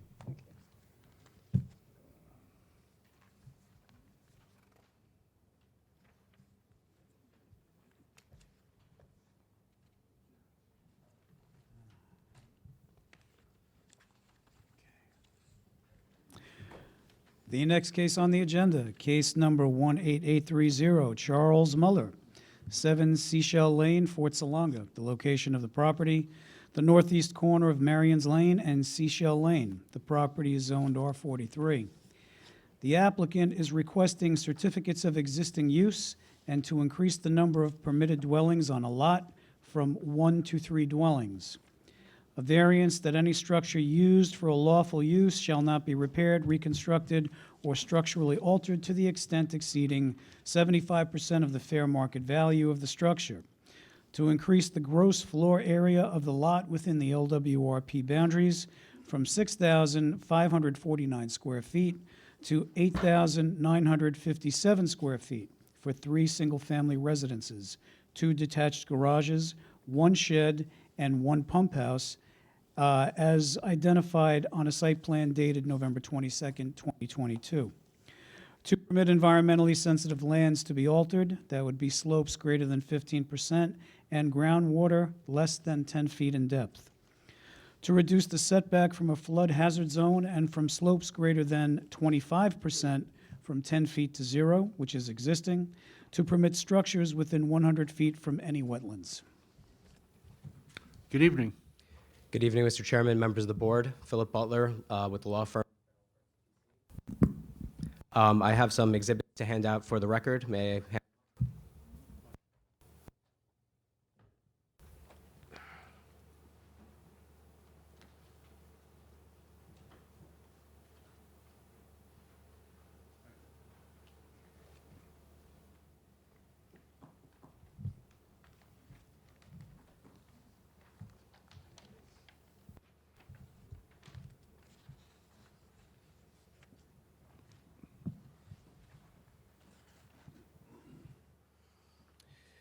Okay, again, I'm Philip Butler representing the applicant Charles Muller. I am joined here tonight by Mr. Muller as well as of R&M Engineering. I'm going to do something tonight that I never do because I'm recently sick and not really on my game, so I'm going to read a statement, so I apologize. Beginning, the applicant Charlie Muller makes this application to legalize 3 expanded one-family dwellings. Legalize other outbuildings on Fort Salonga.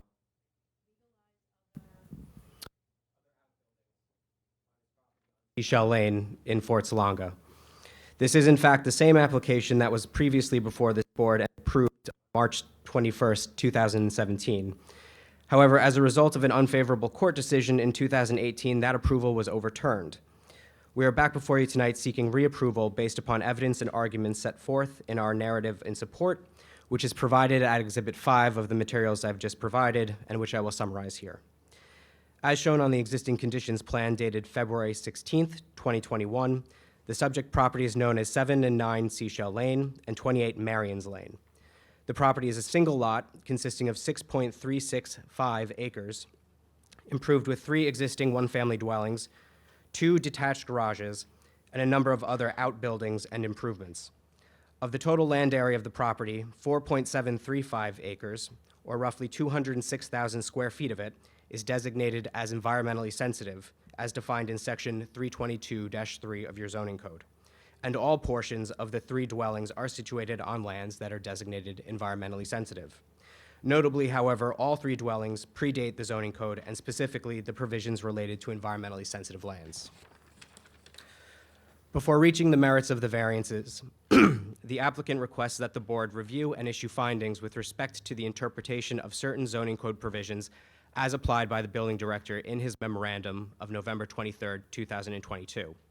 Specifically, Mr. Mueller seeks findings from this board that 1, Section 322-73 of the zoning code does not apply to the existing one-family dwellings on his property, and therefore, no certificate of existing use is required to maintain those structures. And 2, that the maximum permitted gross floor area of the property is miscalculated and should in fact be 14,190, whereas the building department calculated the maximum gross floor area to be only 6,149 square feet. Accordingly, this board should find that the variances from sections 322-29, 322-73A, and 322-73E are not required. With respect to section 322-73, that section governs the legalization and expansion of pre-existing non-conforming uses. The zoning code defines non-conforming uses as, quote, any use of a building, structure, lot, or land that is lawfully existing at the effective date of this chapter being the zoning code, which does not conform to the table of use regulations for the district in which it is situated. As clearly stated in the residential table of use regulations, which is provided in Exhibit 7 of your materials, one-family dwellings are principal permitted uses in the R43 district in which Mr. Muller's property is located. Indeed, if Mr. Muller's property were subdivided and each of the existing dwellings were placed on a separate, newly created lot, there could be no question that the use of each lot for a one-family dwelling would be a principal permitted use as of right. In effect, the building director has determined that having more than one-family dwelling on the same lot constitutes a different and non-conforming residential use. However, notably, there is no support for this position in the zoning code. In fact, there are multiple sections of the zoning code that support a property owner's right to maintain multiple permitted uses on the same lot, subject, of course, to compliance with dimensional requirements. For example, Section 322-3 of the zoning code defines a lot as a parcel of land exclusive of streets, areas used or designed to be used by one use or structure or by a related group of uses or structures, and the accessory uses or structures customarily incidental to. Additionally, Section 322-4 of the zoning code similarly states that when considering a site plan for approval, the planning board shall assess, quote, the suitability of the terrain, soils, hydrology, vegetation, and the existing and proposed structures and uses on and off the proposed development. To the extent the presence of 3 one-family dwellings on a single lot presents any, quote, nonconformity, that nonconformity should be resolved through the issuance of an area variance. Section 267 of the New York State Town Law defines an area variance as, quote, the authorization by the Zoning Board of Appeals for use of land in a manner which is not allowed by the dimensional and physical requirements of the applicable zoning regulations. Accordingly, an area variance is required when a proposed building has more stories than is permitted by code. Similarly, an area variance is also required when a property features more accessory structures than is permitted by code. Here, the asserted nonconformity is also numerical in nature in that there is more than one-family dwelling on the same lot. Even if the zoning code prohibited this condition, which it does not, the relief required should be an area variance. Absent the existence of a nonconforming use, as that term is defined in the zoning code, Section 322-73 does not apply to Mr. Muller's property.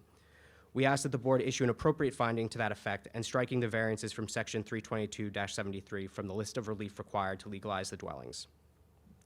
With respect to the maximum gross floor area, the zoning code provides 2 distinct means for limiting development on properties with special ecological value. Section 322-19, which excludes environmentally sensitive land from the calculation of most development rights, and Section 322-29, which limits the maximum gross floor area on properties subject to the town's local waterfront revitalization program. The interpretation of the zoning code set forth in the building director's memorandum applies both of these sections by first excluding all, quote, environmentally sensitive land from the lot area in accordance with Section 322-19, and then applying the table set forth in Section 322-29, which further reduces the maximum gross floor area for a second time. In effect, this interpretation imposes a double restriction on development. The result is that on property containing roughly 277,000 square feet, the gross floor area is limited to a mere 6,500 square feet, or 2.36%. Notably, without these restrictions, the maximum development potential for the property would be 20%, or more than 55,000 square feet. In other words, the building department's interpretation of the zoning code reduces the development potential for Mr. Muller's property by more than 88%. It cannot have been the town board's intention to penalize the owners of ecologically valuable properties twice over. Indeed, there is nothing in the zoning code directing that sections 320, 19, and 29 be applied to the same property. In fact, in its discussion of section 322-29, the town's draft local waterfront revitalization plan supports the separate application of these sections. It states at pages 31 to 32 that section 322-29, quote, limits the gross floor area of properties in the waterfront area based on the size of the property, end quote. There is no reference to section 322.19 or to the exclusion of, quote, environmentally sensitive lands from determining the property size for purposes of 322-29. There is also nothing on the 322.29 is the gross floor area for properties within the LWRP. Therefore, for properties sensitive and within the LWRP, the maximum gross floor area should be calculated applying the sections separately, with the lesser or more restrictive value serving as the maximum gross floor area. Doing so strikes the fairest balance between serving the town's goal to protect ecologically important land without being unduly harsh toward the owners of such properties. If sections 322.19 and 29 are applied to Mr. Muller's property, the resulting maximum gross floor area for the property is either 14,197 square feet or 16,863 square feet, respectively. Either value would avoid the need for a variance here because the current total floor area for all improvements is 8,957 square feet. And yet the code would still limit the development on the property to only 25 to 30% of what would otherwise be permitted under the base R43 zoning. Accordingly, the applicant requests that the board overrule the gross floor area calculation method applied by the building department, apply the foregoing method, and find that the relief from section 322.29 is not required. Finally, moving on to the merits of the variances, it is clear that Mr. Muller's application meets all of the requirements for the granting of area variances. With respect to neighborhood character, as indicated in the town's records and confirmed by the building department, the one-family dwellings and several other improvements predate the town zoning code, which was first adopted in 1964. Since that time, the essential character of the property has been residential, with each of the existing dwellings being used for residential purposes, whether for owner occupancy or rental. If the property were subdivided, the resulting lots would be indistinguishable from the other residential property in the area. However, even as a single lot, the property's considerable size and its wooded landscape provide an open and natural setting, notwithstanding the number of dwellings and outbuildings on site. Granting the variances will not alter the character of the property or the surrounding residential neighborhood in any way. Everything will remain residential. Nor will granting the variances result in detriment to nearby properties because, again, the dwellings and improvements in question already exist and have existed for many decades. Feasible alternatives. Because all of the improvements are existing, Mr. Muller cannot comply with the zoning code unless he were to demolish substantial portions of each of the dwellings and a portion of the barn, because those improvements are either on or are too close to environmentally sensitive land or steep slopes. Forcing Mr. Muller to remove the structures would be an extreme result and would be especially unfair considering that the environmentally sensitive designation covers 74% of his property and has already reduced the maximum floor area by more than 88%. Moreover, there is no way to reverse the work that his predecessors completed in contravention of 32-19C of the zoning code, which categorically prohibits the alteration of environmentally sensitive lands. In fact, demolishing the existing buildings and improvements would only serve to further disturb those lands and potentially contaminate Fresh Pond with stormwater runoff and sediment from upland activities. Substantiality. When determining the substantiality of an area variance, the Zoning Board of Appeals must consider the magnitude of the variance in light of the impact of the variance. This is not achieved by using simple mathematical formula. The case law suggests that what constitutes a substantial variance is fact-specific to each case. Here, even if the requested variances are mathematically substantial, the individual and collective impacts of the variances are not. As previously noted, the need for the variance is a decade old.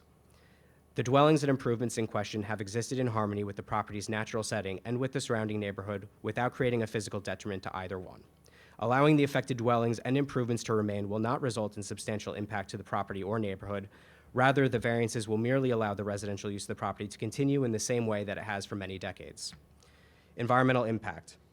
There is nothing in the record to suggest that granting the variances will result in environmental impact upon the neighborhood or the district.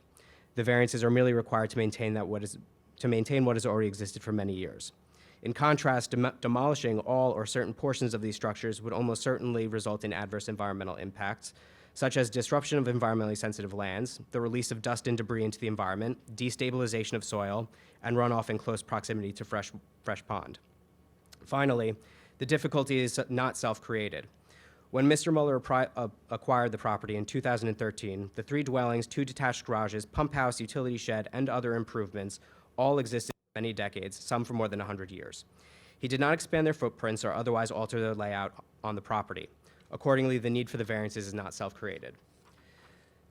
The final point I have to touch on is with respect to the expansion of the existing dwellings and the application of Section 322-73. If this board affirms the building director's position that Section 322-73 of the code does apply to Mr. Mueller's property, it should grant the certificate of use for each of the existing dwellings and other improvements based upon the following. First, each of the dwellings and other improvements predate the town zoning code, including Section 322-73. This has been confirmed by your building department.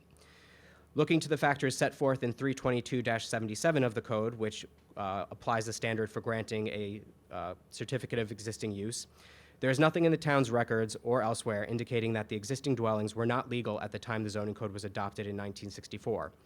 For example, the town's records do not reveal the existence of any correspondence, notices of violation, or summonses issued for any of the dwellings in 1964 or thereafter, with the present exclusion of the active notices of violation that were issued by the building department. In the absence of such documents, it can and must be assumed that the dwellings were legal prior to and following 1964. With continued reference to Section 322-77, it is clear the existing dwellings have always been used for residential purposes, and that such uses have never lapsed for more than 12 months. All available information concerning Mr. Mueller's property indicates that the 3 existing dwellings have been continuously maintained as residences since their construction prior to the town zoning code, and they have been improved and upgraded over time for residential use. There is nothing indicating they have ever been used for anything that is non-residential, and they certainly have not been used for non-residential purposes since Mr. Mueller acquired the property nearly a decade ago. In addition, pursuant to Section 322-73E of the zoning code, the expansion of the dwellings must meet the criteria for the granting of an area variance. To that end, Section 267B of the town law sets forth the criteria required to demonstrate, quote, unnecessary hardship, end quote, entitling an applicant to a use variance. Mr. Mueller meets each of these criteria here. First, the lack of a reasonable return. The existing dwellings on the property cannot be used for any purpose allowed under the existing zoning other than as a single-family dwelling. The resident district table of use regulations lists all permitted and special permitted uses allowed in the R43 district. Notably, one-family dwellings are permitted. Listed in the schedule is infeasible because the use is either impractical or would change and intensify the use of the property or both. Therefore, if Mr. Mueller is forced to cease the use of any of the existing dwellings, there is no other viable purpose under the R43 zoning for which consequently, he would be denied a reasonable return on the investment he made when he acquired the property. Second, the alleged hardship must be unique and does not apply to a substantial portion of the neighborhood. To our knowledge, the only property that is a single lot and is improved with 3 separate single-family that predate the zoning code. Therefore, the issue created and the hardship Mr. Mueller faces is unique. Variance, if granted, will not alter the essential character of the neighborhood. The variance seeks to maintain 3 one-family dwellings and other improvements in a residential district that is primarily composed of single-family dwellings. But for the fact that all 3 of them are physically located on the same lot, there is nothing about their respective uses that sets them apart from the surrounding neighborhood. Indeed, the dwellings have been used for residential purposes without issue since their construction. Therefore, a decision by this board allowing them to remain will not alter the essential character of the neighborhood. Finally, the alleged hardship cannot be self-created. As previously mentioned, when Mr. Mueller acquired the property in 2003, the dwellings and the expansion thereto were all existing. Therefore, he inherited this issue from his predecessors. It is not an issue he created for himself. Therefore, we submit that the hardship is not self-created. With that, it concludes my direct presentation. Mr. Mueller himself would like to address the board and make a few comments before we move to public comment, if that's all right. Thank you. Good evening. Mueller, 7 Seashell Lane, the applicant. Mr. Chairman, members of the board, just a quick personal note. On behalf of myself, my wife Tia, and our daughters, we thank you for your time and your consideration. We love this property, and we love living in the brick house, the old Longbotham farmhouse. We love having a family compound. As a matter of fact, my mother, who recently passed away, she spent her last 3 years in the pond house, the one right on the pond there. And every day she was grateful to be in that beautiful setting and so close to nature. And we're grateful as well. And we're also inspired. For the past 5 years, we've worked with National Fish and Wildlife Foundation, Save the Sound, Unified Water Study, New York State DEC, and others on environmental issues, helping to solve the problems. And we have lots more that we'd like to do. We would be so grateful for your approvals to keep the property exactly as it is, as we have, and to let us have the same rights that our neighbors have. Thank you. Thank you. That's the end of your presentation. Yes. Right, okay, thank you. Anyone on the board have any comments on this application? Yeah, a couple things. One, I'm a little confused with, I guess, the call of the meeting, because it asks for a certificate of existing use as well as the request to alter environmentally sensitive lands. They kind of would run at odds with each other. There's no proposed change. This is all 4 existing changes. So on that front, I agree with you that it's kind of, to undo it is worse than to leave it. But there's a lot of information as far as this application that's missing, and I don't know, is it your intention that all information that was presented at the previous hearings for this parcel be included in the record? Well, what information exactly is it that you would be looking for? Historical information, when buildings were put, when they were all, because there's a lot of information that isn't presented to us to be able to render a decision with respect to certificate of existing use. Right, so 22 outlines, and also those which indicate the age.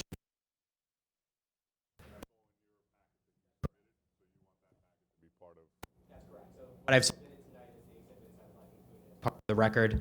I did provide the narrative and the assessment records back to Blaze prior to the hearing as well.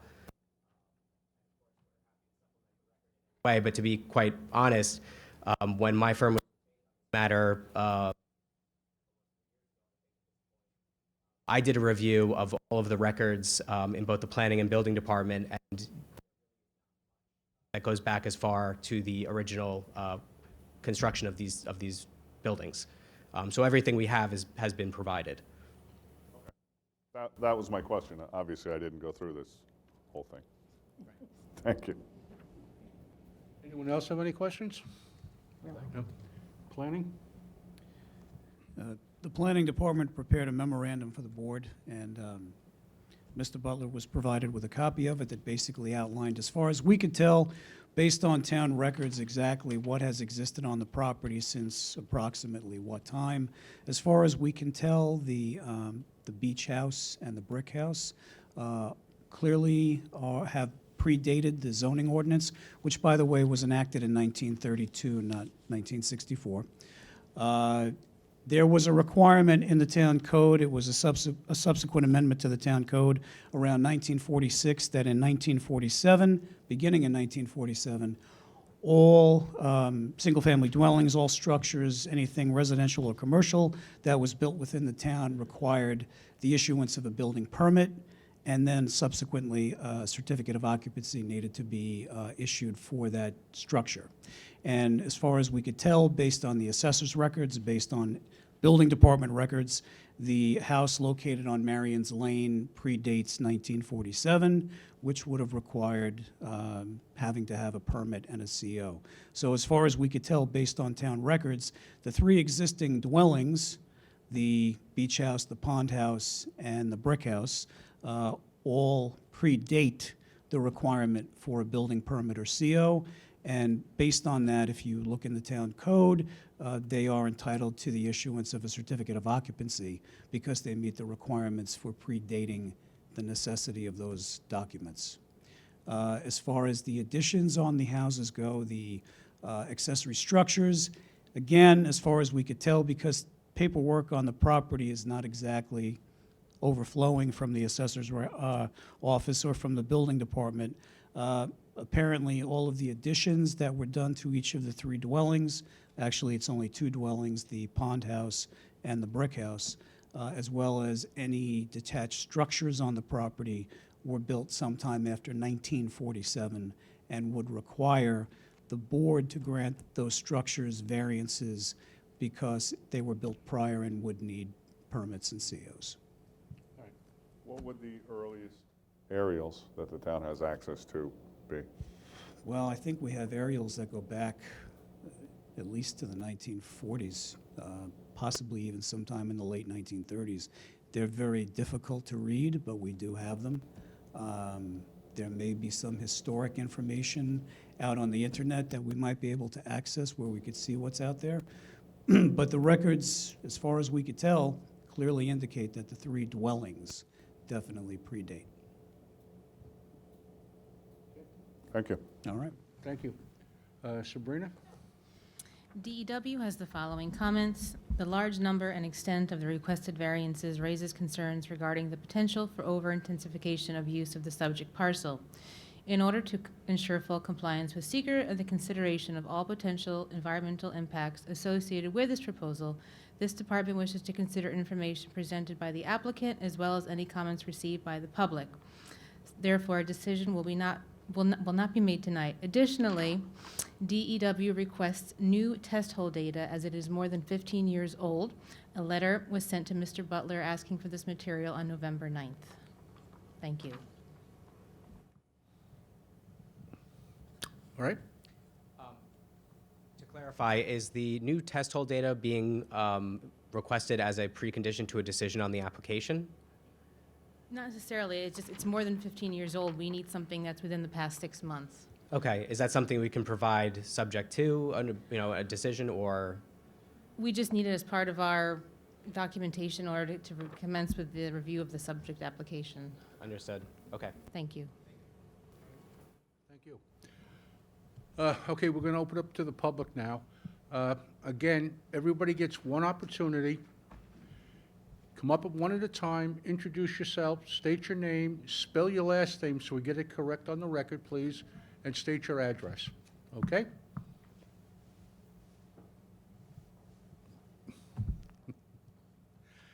Good evening. Evening, Mr. Chairman and members of the board. My name is Tim Hill from the law firm Messina, Perillo and Hill, 285 West Main Street, Sayville, New York. I thank you for the opportunity to speak to you tonight. I'm speaking on behalf of a growing number of concerned residents. These include Lenny Piskorz, Bob Schifoletti, Eva Stark, Piskorz, Piskorz,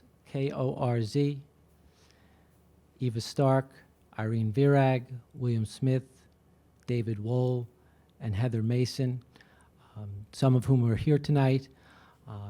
I intend to give you some discussion of what I view as the legal issues, and some of those people that are here tonight will speak to their personal experience and the factual issues that go to those legal points. I would note to begin with that I was here a number of years ago representing another neighbor in response to opposition to this same application. That application was granted by the board We then brought an Article 78 proceeding, and the result of that was that the Supreme Court of the State of New York annulled the board's decision granting the application.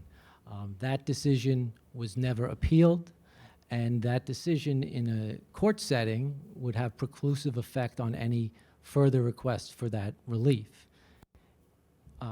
That being the case, even here, this application violates a threshold provision of the town code, which is namely section 322-81D, which provides that this board shall not hear an application to review an earlier decision concerning, this board shall not hear an application to review an earlier decision concerning the same property. As the applicant's counsel admitted in his presentation, this is the same application, and the court has passed on its merits. At a minimum, we would ask that the record of the prior application, which is application number 17178, be included as part of the record for this application.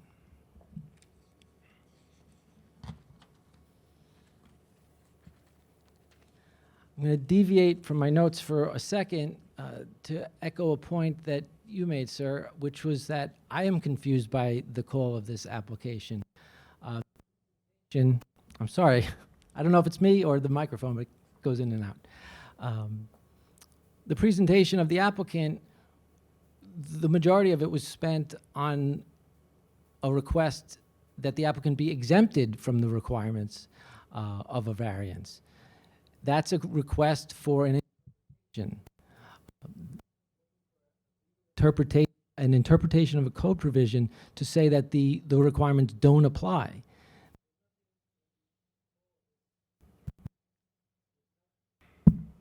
There's nothing in the... You want to try this one? Sure.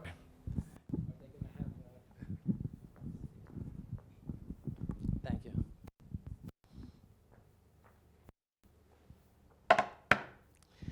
Thank you. Seems to be a little better. So there's nothing in the call of this application, as it's been noticed, that called for a interpretation, which is a separate function of this board from granting variances. So in effect, you know, the notice that was given and what the public was prepared to speak to is different from what's being asked for.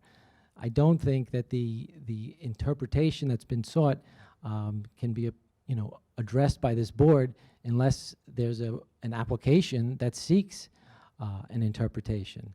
This application, to my knowledge, sought a variance, and that's what we were prepared to address. The request for a certificate of existing use is at the top of that list.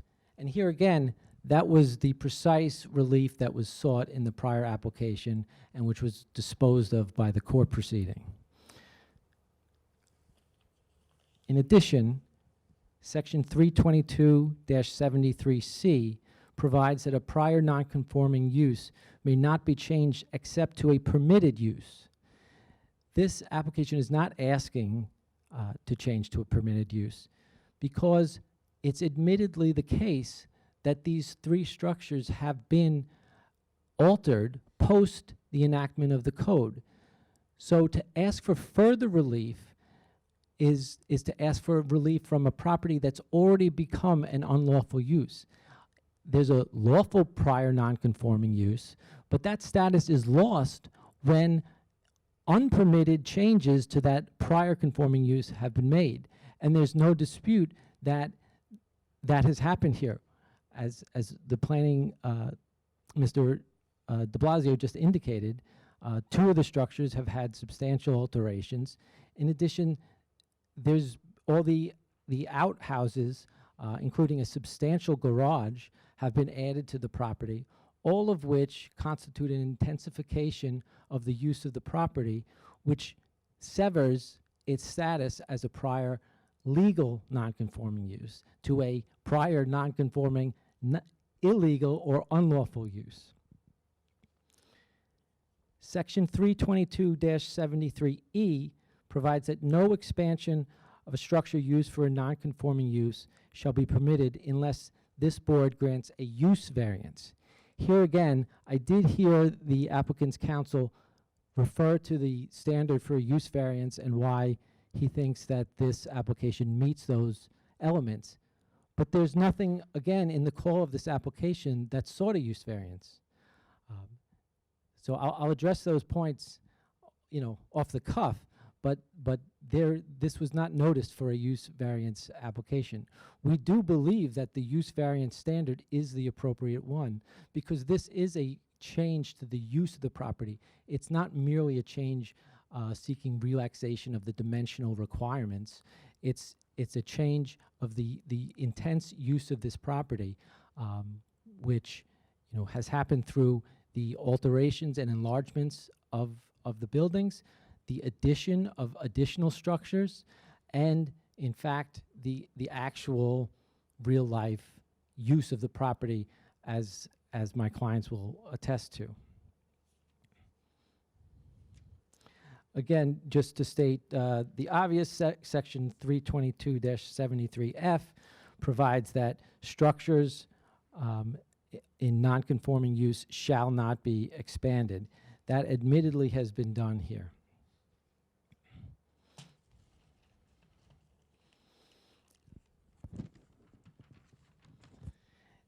The applicant only stated in conclusory terms that the section 322-77A, providing the standards and the requirements for a CEU, have been established here. I would submit that they have not been. It's not our burden to prove a negative that they have, and frankly, I don't believe it's the board's duty to do the homework to figure out if it has or has not been satisfied. Again, it's our position that this should be evaluated under the standards for use variance. The demonstrated intent, and indeed the past and present conduct of the applicant, is reflected of an expanded and intensified use, even aside from the physical expansion of the nonconforming structures. Again, we have the erection of the garage, which I believe was done without a C of O or permits. The property is effectively being used for commercial purposes with an Airbnb actively advertised and used on it. The garage is being used as a place of assembly and has historically been used for other commercial and or recreational purposes, which invite the public to attend, meaning parking and all sorts of other uses that are completely incongruous with a residential neighborhood.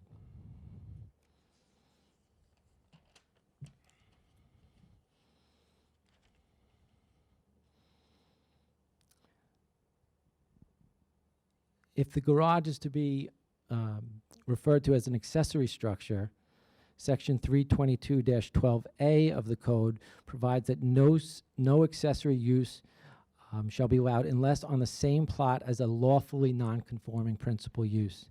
And here again, once those alterations and enlargements were made to the property, this property lost its status as a lawful prior nonconforming use.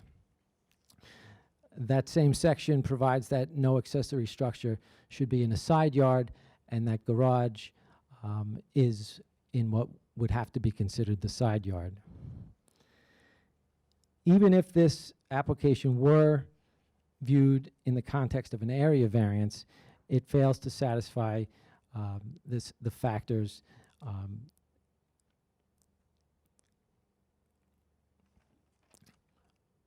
and I just note that under section 322-83 of the code, the application in its request violates the limitation of the number of variances that are permitted on a single application.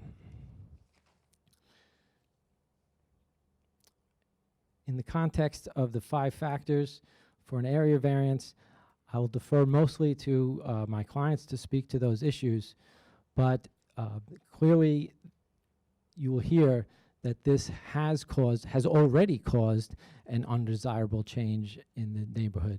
Effectively, this compound is being used, not as simply a residential use.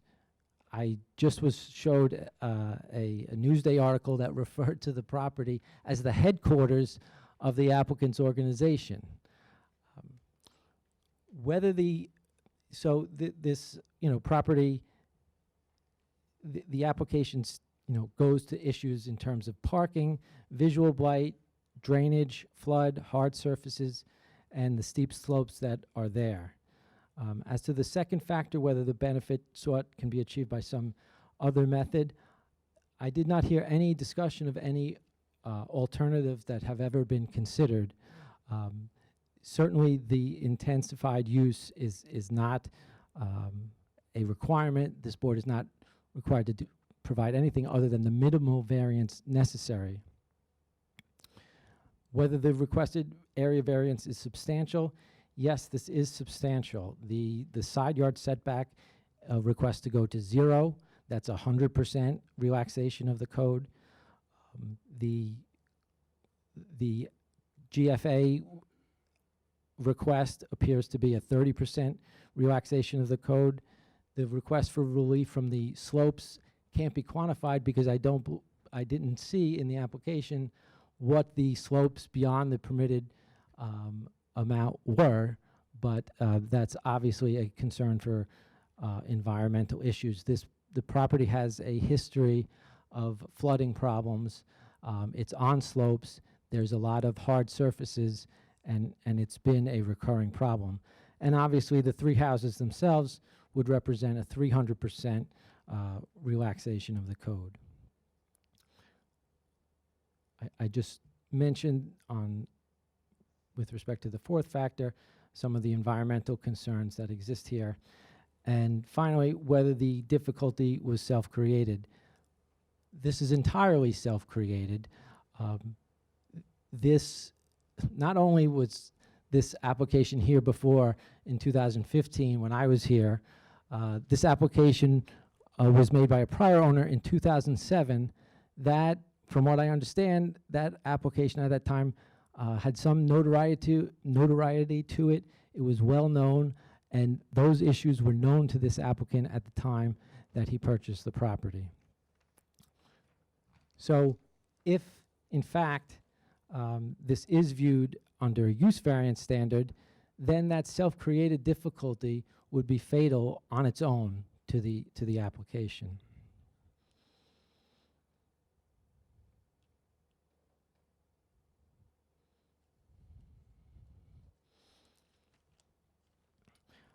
I may be finished. I would also just note that in that prior application that I was involved in 2015 and 2016, the minutes, not of the public hearing, but of the deliberative portions of your meetings that followed that, reflect that members of the board were keenly aware of some of these fatal flaws in this application. And I think if you review those minutes, you'd see that discussion amongst yourselves. And while they were explicitly noted in the July 12th, 2016 meeting, at the July 26th, 2016 meeting, it was approved without any explanation for how you overcame the difficulties that you had identified 10 days before.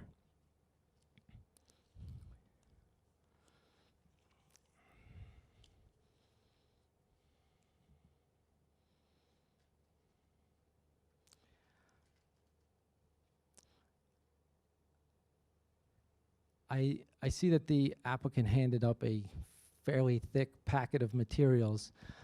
Is that something that had been previously supplied to the town? No. So, one of my clients spent a long time just the other day to look at and make copies of the materials that were on file. It's a little bit prejudicial to come to the meeting and have a new dense book of materials that obviously the public has not had a chance to review.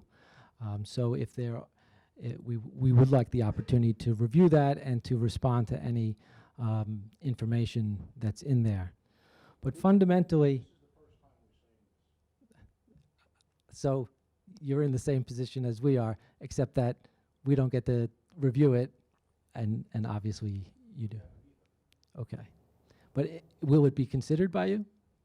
It's part of the record. That was what we had asked him, so it is public information as of this point forward. Okay, but there's no way anybody here could speak to what's in there. Well, obviously you know that's the process. They present the information the night of the hearing, and then you have your opportunity to rebut. Well, they have the opportunity to present that at the time they make the application, right? They're not required to, though.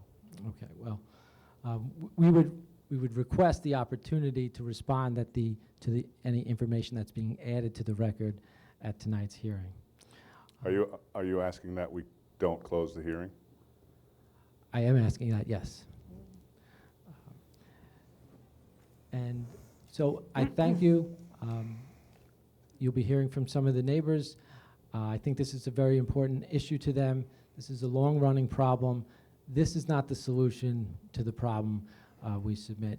And just to go back to one other technical point, I really think that there was a strong pivot here in the application from what it was advertised to be and what was actually presented tonight in terms of the relief sought. The public has had no opportunity to respond to the request for an interpretation and a claim of pure exemption from these variance requirements.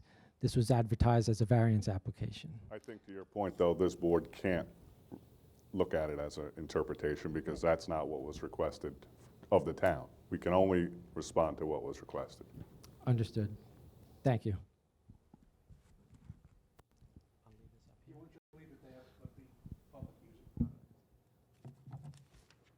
Who's next?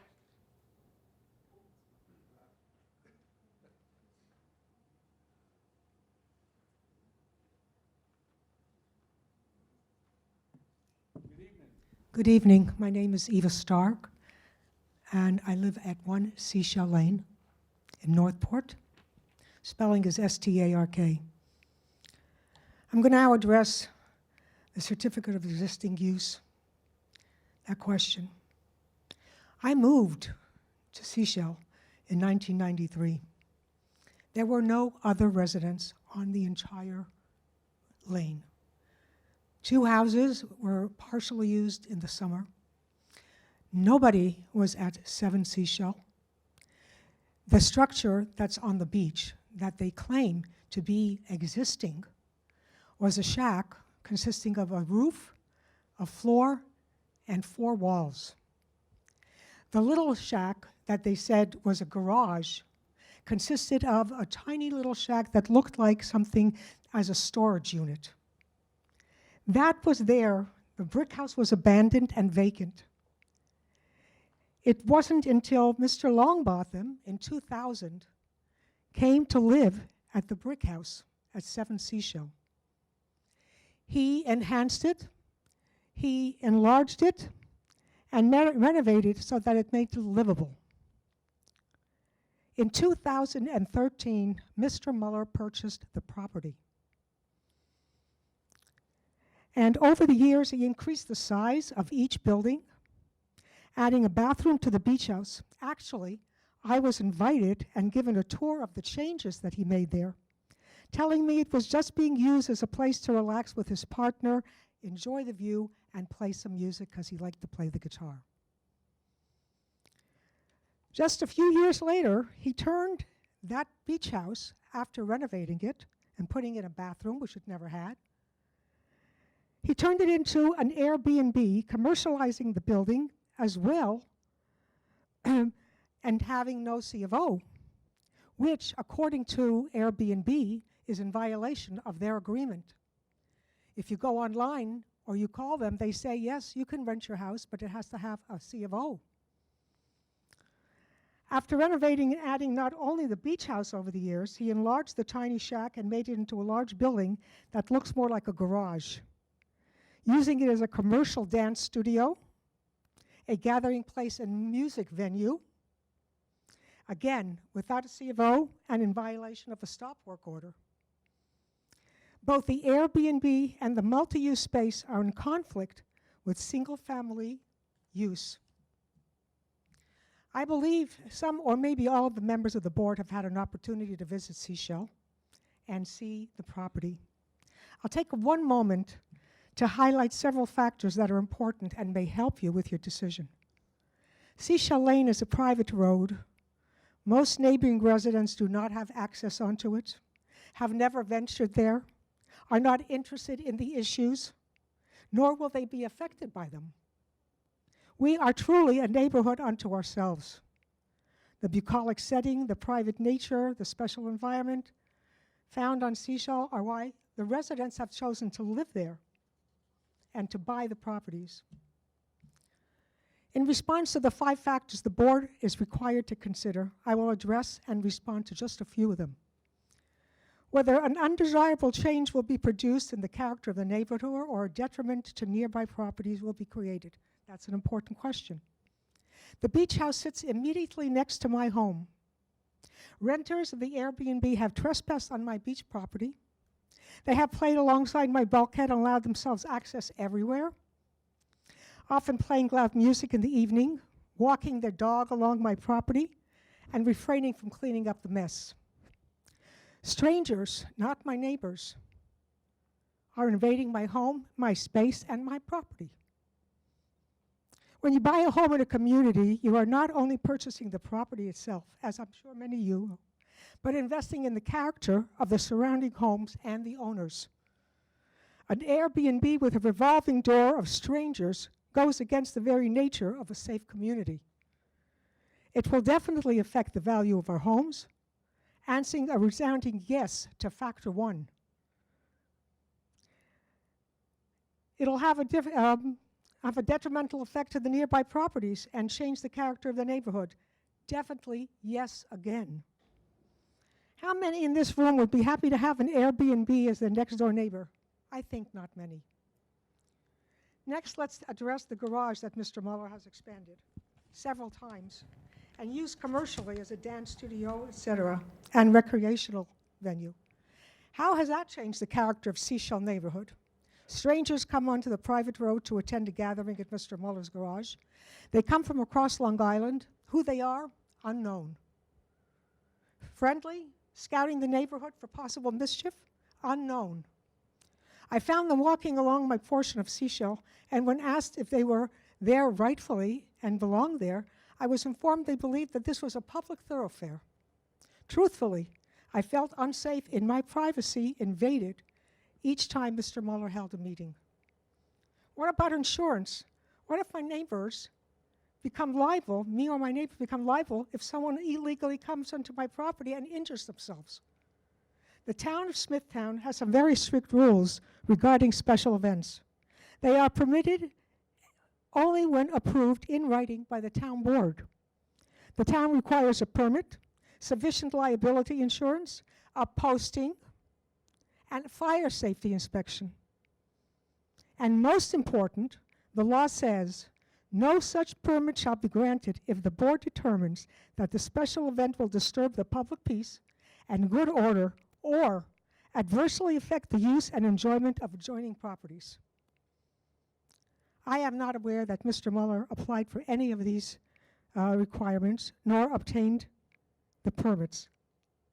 So I say, yes, Mr. Muller's actions and plans going forward, will have a significant effect on the character of our immediate neighborhood, the value of our homes, and the detriment to nearby properties, the privacy we expect and have a legal right to and have paid for. Whether the proposed variance will have an adverse effect or impact on the physical or environmental conditions, factor 4, and the immediate neighborhood. The answer is a resounding yes. The beach house used to have a dirt and gravel driveway going up to it. Mr. Muller had that steep driveway repaved with blacktop, once again proceeding without consideration to regulations or his neighbors or the environment he so often claims to care about. Since that change, the water flow from the up the hill at the top of the property is running out like a waterfall down to Seashell Lane, flooding the end of my driveway and flowing directly into the pond. He never put in the appropriate drainage in order to ensure proper water flow, therefore going against the DEC rules in this protected area. In addition, the water accumulates in front of my driveway. I have to wear boots to get to my mailbox. My driveway gravel is being eroded and is creating mud berms around the road. When we have a lot of rain, the flooding does not go down for days. By changing the blacktop, he made away with the rainwater to flow directly into the ground as required by law. Because of the nature of the water table on Mr. Muller's property and the slope, the building of additional structures will eat up the ground space, which will affect where rainwater is drained. The more buildings, the less grass and drainage access, putting the pond in danger, the pond that he so cares about. Lastly, factor 5, whether the alleged difficulty was self-created. Based on all the evidence from previous years, the manner in which he purchased the property, not a mortgage from a bank, since there were no C of Os. He was rolling the dice, betting he could get a variance and sell off parcels, making a hefty profit.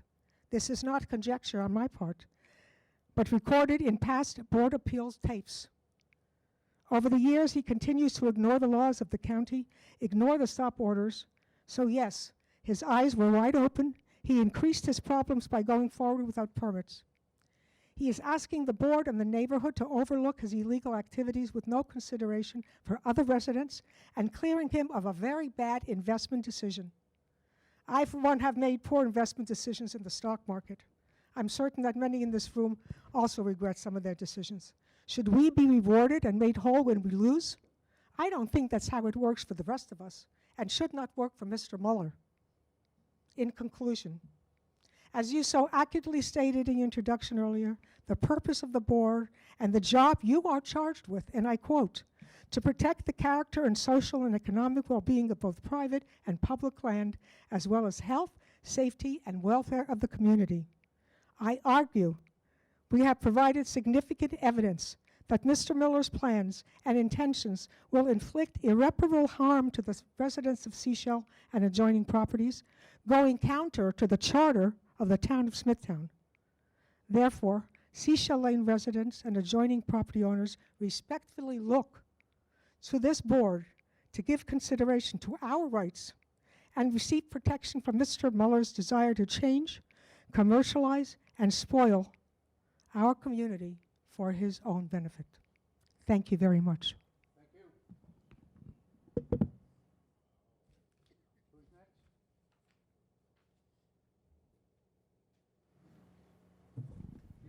Good evening, and thank you, Mr. Chairman, and thank you to the board. I'm going to be brief. I know it's a long night. The longest part of my night is going to be spelling my last name. So, my name is Bob Schiffelletti. It's Schifellite. I live at 20 Marion's Lane. I've only lived there for a year and a half. I did build a house. I am directly next door to the beach house. And I just want to comment similar to what Eva had said regarding the Airbnb and its impact on the character, which, Mr. Chairman, you opened up with that comment. It has changed the character of the neighborhood. And with a teenage daughter in the house, in addition to the Grucci fireworks at times that do take place, because you never know what you're going to get, Forrest Gump, box of chocolate, you never know what you're going to get with a renter from an Airbnb. And we have incidents of fireworks where you're fearful that your house is going to go on fire. These things aren't controlled. They can't be controlled. Binoculars, people looking into my residence, has happened from these renters. Some of them have been lovely people, but you don't know what you're going to get. And the possibility here of expanding that and that ability to rent through Airbnb, no one would want that. It's such a negative impact, and it's a fearful impact, quite frankly. So I will stop there and turn it over to the next person. But thank you so much for listening, and thanks for hanging in there for so long.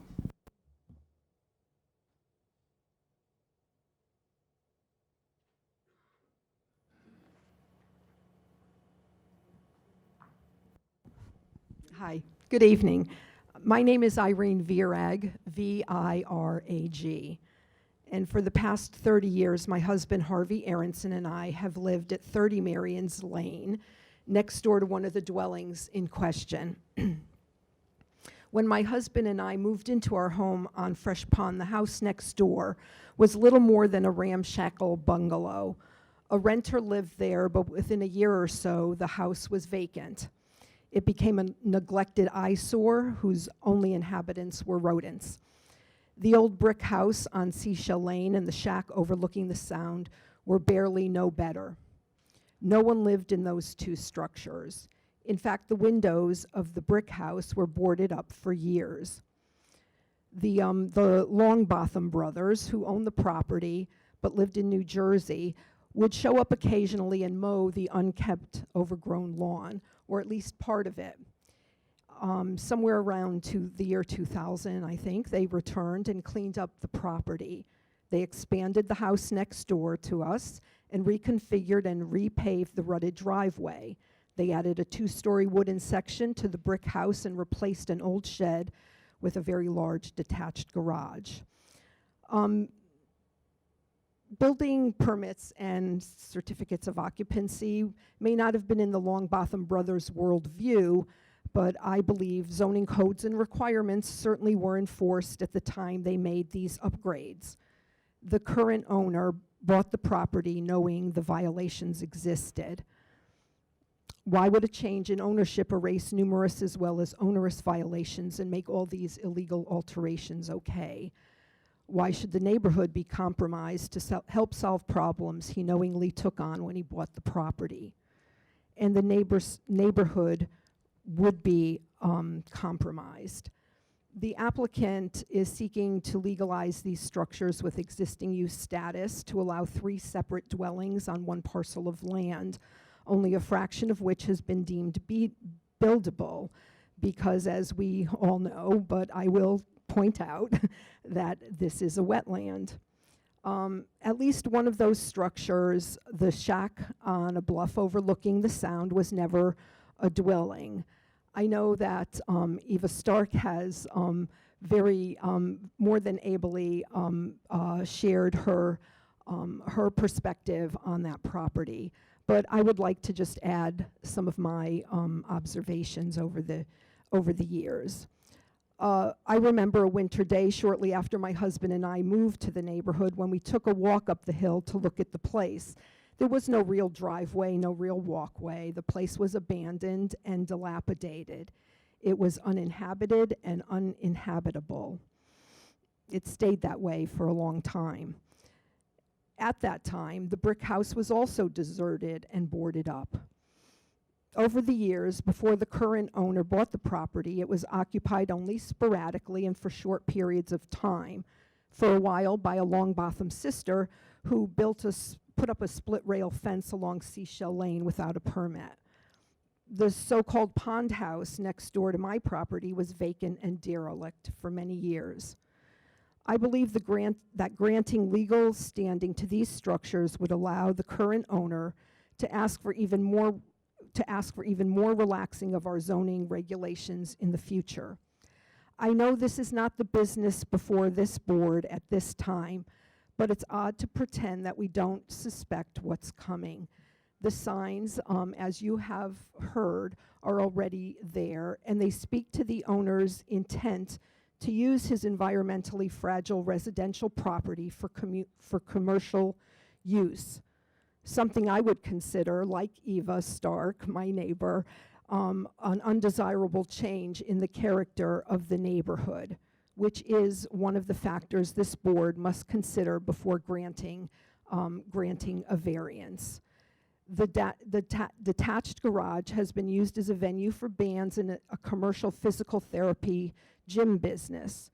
The owner has started an environmental nonprofit that holds festivals and events on the property. According to the group's website, there are plans to build a dock on the pond to encourage further recreational activity.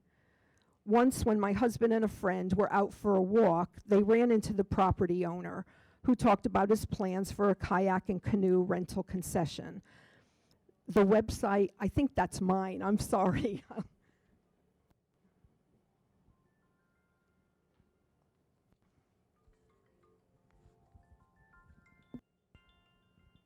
do apologize for that.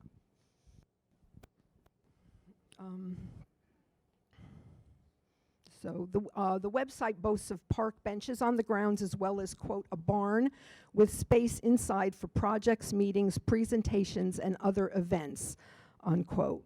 That doesn't sound like a garage to me. The once dilapidated shack on the Sound, as you have heard, is now an Airbnb, complete with kitchen, bathroom, laundry room, heating, air conditioning, and access to a lake and a beach, according to Airbnb.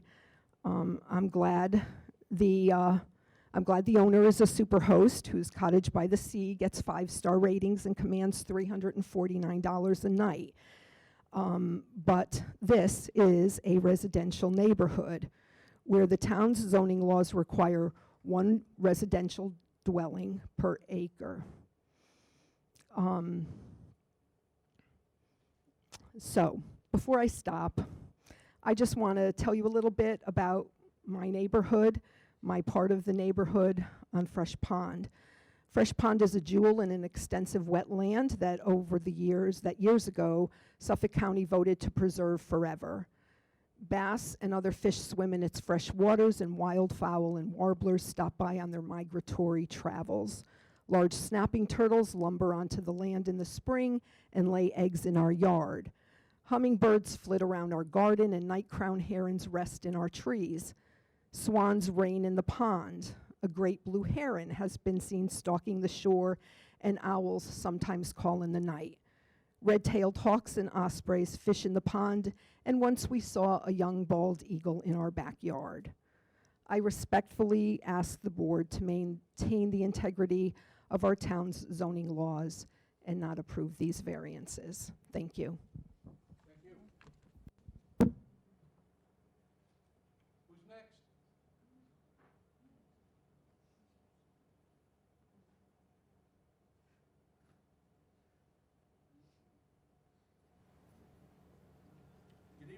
Good evening.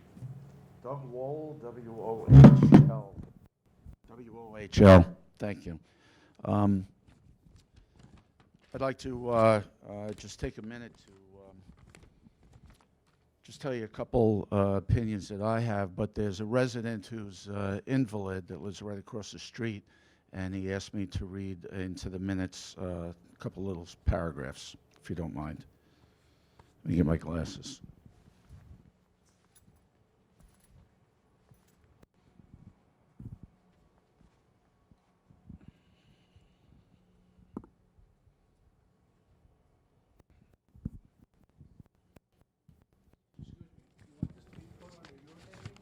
No, his. I'm going to give you his. William Smith, S-M-I-T-H. Dear members of the Smithtown Board of Zoning Appeals, I am a neighbor residing at 25 Marion's Lane.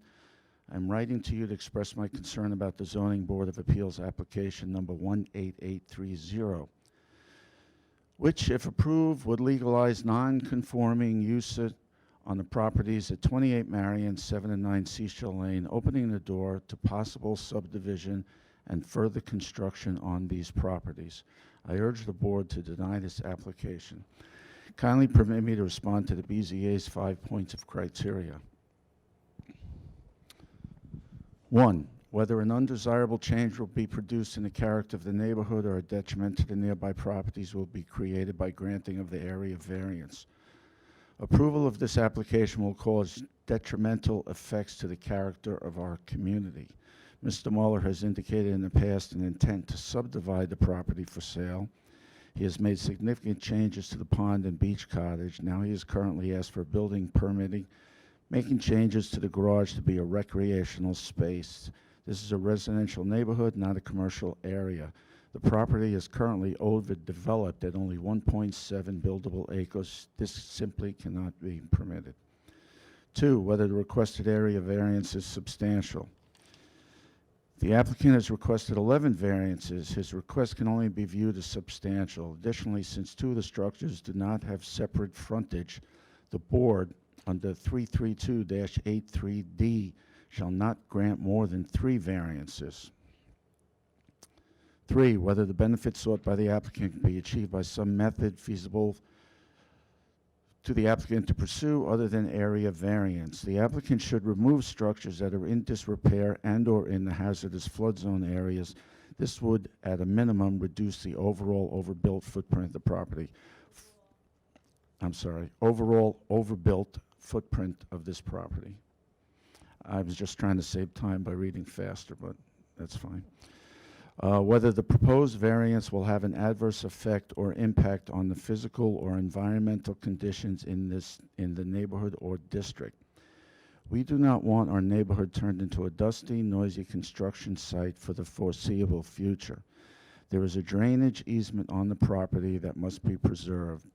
Construction also has the potential to cause harm to wildlife in Fresh Pond. Previously, the town, in its LWRP review, made recommendations that were never carried out at the properties. Mr. Mueller has done more to add to the environmental harm and change to the aesthetic of our community. 5, whether the alleged difficulty was self-created. Mr. Mueller lived at 34 Marion's Lane prior to the purchase. Mr. Mueller testified that he had his eye, quote, his eye, unquote, on this property for many years. In my opinion, he was aware of the issues and difficulties surrounding the property. Finally, if the BZA is inclined to grant any of the certificates of use or variances in the Mueller application, the BZA, as required by state law, should only grant the minimum variance necessary to provide relief, while at the same time taking care to protect the character of the neighborhood and the health, safety, and welfare of the community. Sincerely, William Smith.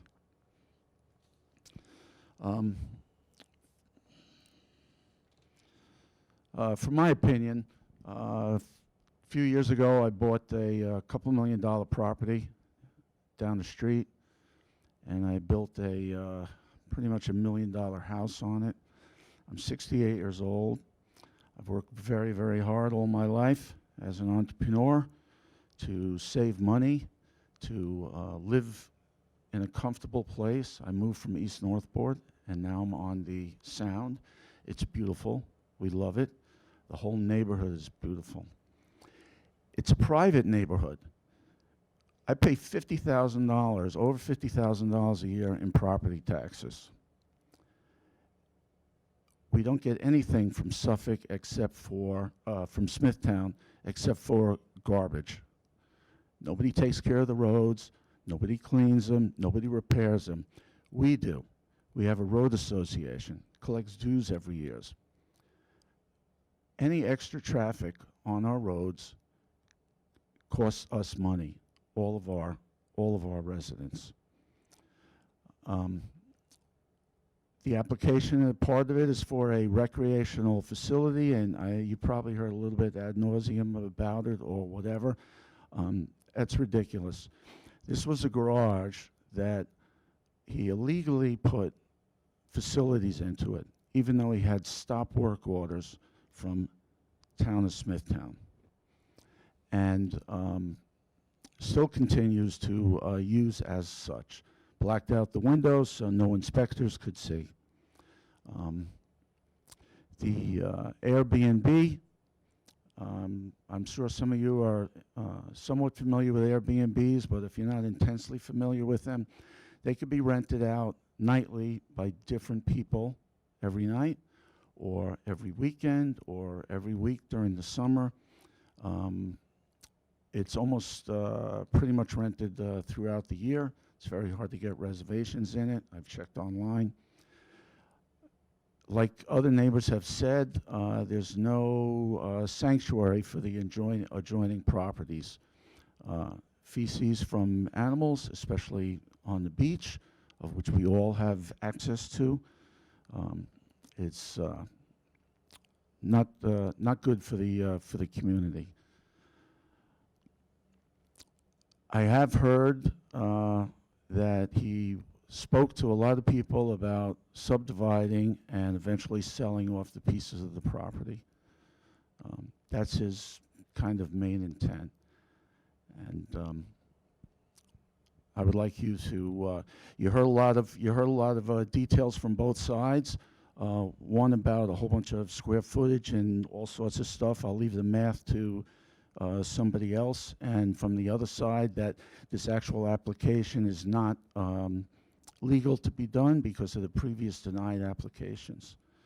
So thank you for your time, and I hope you think about all the other residents in the community before you make a decision, and think about whether you would be there also.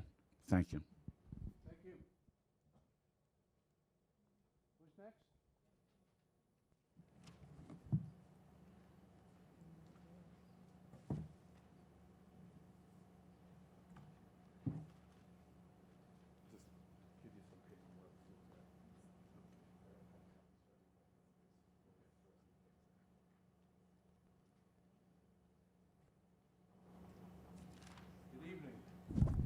Good evening.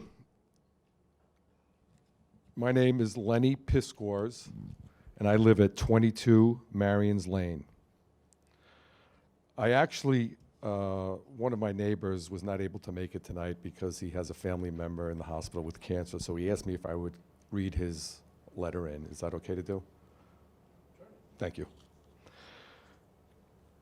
Good evening, Town of Smithtown Board of Zoning Appeal members, other local residents attending tonight's BZA meeting, and to my fellow neighbors. My name is Nicholas Pitch, and I was provided notice from the law firm Farrell Fritz regarding tonight's meeting due to the proximity of my properties to the areas being addressed this evening's BZA application for variances of 7, 9 Seashell Lane and 28 Marion's Lane. I own 4 properties that were provided notice by the law firm Farrell Fritz. Those addresses are 12 Marion's Lane, 14 Marion's Lane, 16 Marion's Lane, and 18 Marion's Lane, all in Fort Salonga. I am not in favor of the proposed restructuring, rezoning variance approval of the reference properties presented in front of the BZA this evening. I believe these changes will be a detriment to the adjacent neighboring properties as well as the neighborhood. The use of said properties as a place of assembly would increase use on our private roads, which they were not designed nor maintained to handle. Besides the increase of traffic on our roads, I believe the influx of visitors, noise, and disturbance would all degrade the enjoyment and quiet of our single-family resident neighborhoods. Similarly, I believe the applicant is currently running an Airbnb out of one of these properties. Putting aside for now the legality of doing so, I unfortunately have had occasions which I had to call the applicant personally to address his renters at the Airbnb trespassing on my and my neighbor's properties and high noise level. If the current application was approved, it would directly lend itself to more frequent violations of trespassing, loud noise, traffic, and people influx into our quiet neighborhood. My family has enjoyed this neighborhood and its quietness, relaxation, and grounding effects it has on our busy lives, which our family has truly enjoyed for almost 50 years. We would truly appreciate the board to allow our family to continually to do so and enjoy our properties in similar fashion for another 50 years by denying this application. I strongly believe that approval of tonight's application would be detrimental to the enjoyment of our properties and likewise to our fellow neighbors. Thank you for your time and have a good evening. Nicholas L. Pitch. Do you want this? Okay.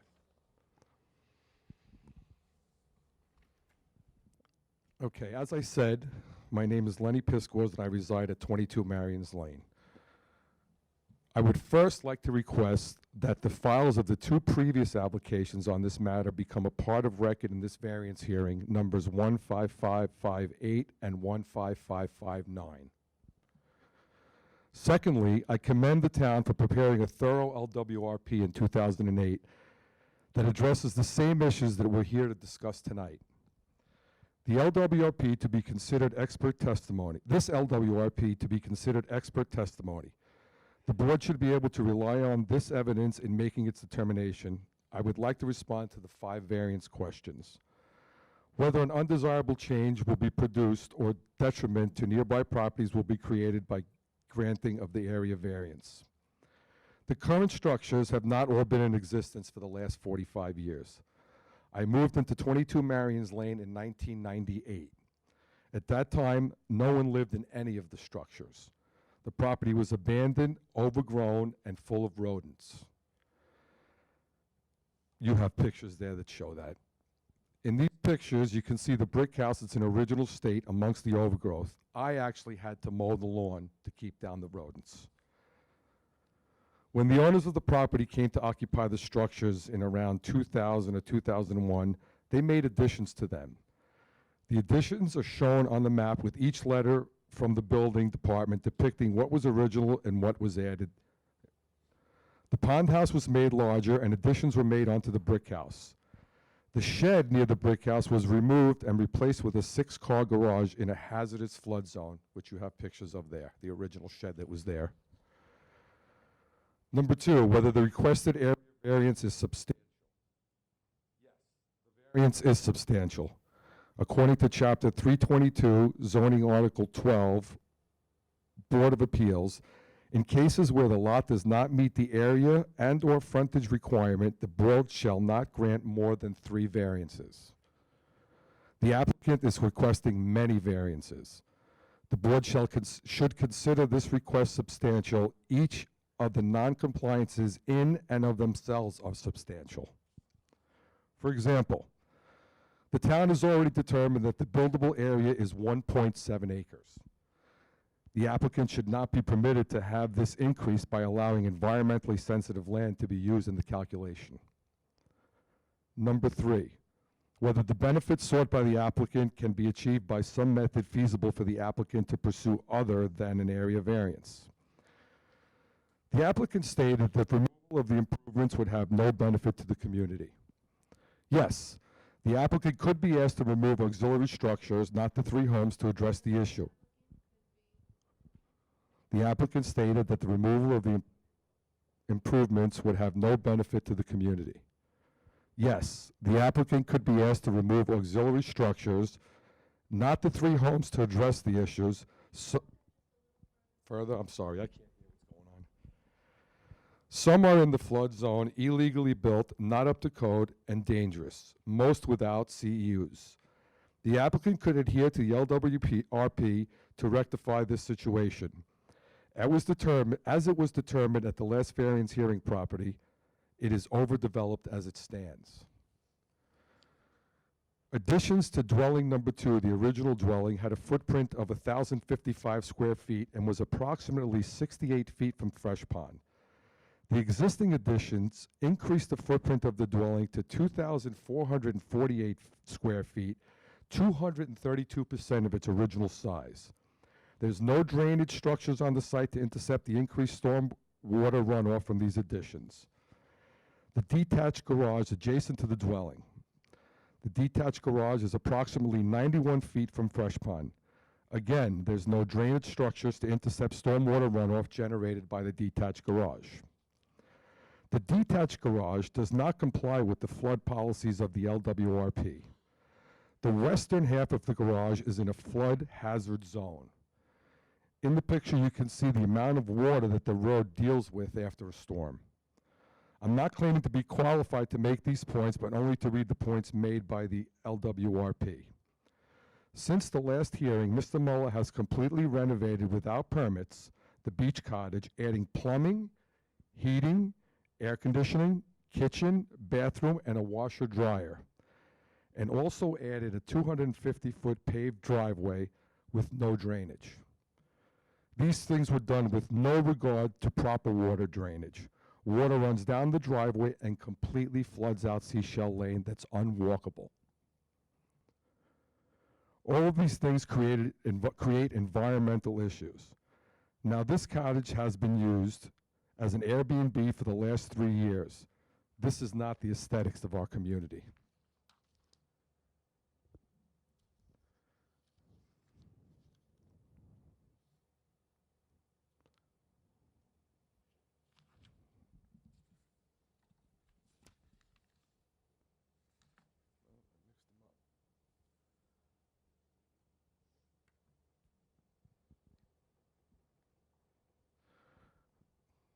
this is.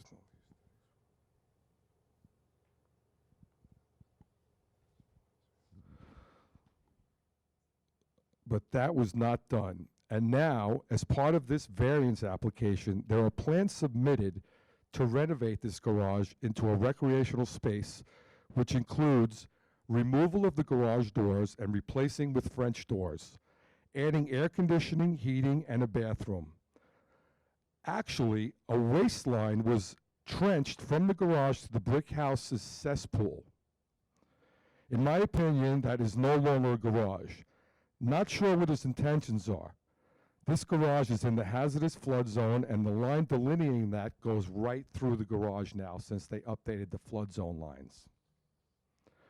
Number 4, whether the proposed variance will have an adverse effect or impact on the physical or environmental conditions in the neighborhood or district.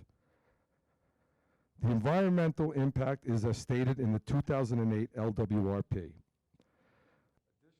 Number 1, the original dwelling, which had footprint of 900 square feet, was approximately 69 feet from Fresh Pond.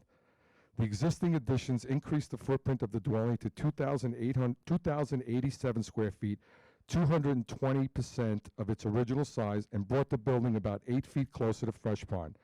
There's also no drainage structures on site to intercept increased water runoff from these additions. Number 5, whether the alleged difficulty was self-created, which consideration shall be relevant to the decisions of the Board of Appeals, but shall not necessarily preclude the granting of the area variance. All the additions were made in a time when zoning requirements and building codes were very structured, about 2000 and after. The applicant is not a stranger to this property or neighborhood. He was very aware of the issues with this property when he made the purchase. I even had a conversation with him prior to his purchase about such issues. I recommended to him at that time that he should investigate the property before purchase because many additions were made without permits and large portions of the acreage is underwater or in a flood zone. He bought the property without doing that, and therefore he has created any difficulty or financial impact upon himself by himself. In closing, I am asking the board to take a serious look at these variance requests. If a new applicant came to you today, applying to build and extend these structures, would they get approval? I suspect not. The board must only grant the minimum variance that it deems necessary and adequate, while at the same time preserving and protecting the character of the neighborhood and the health, safety, and welfare of the community.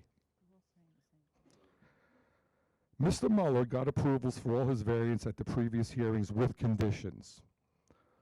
All of these conditions were environmental conditions. To this day, he has not implemented any at all. Quite the contrary. He continues to build on this property that creates even more environmental conditions. Thank you. Anyone else? Is there anyone else that would like to speak? Yes, is he going to say the same thing?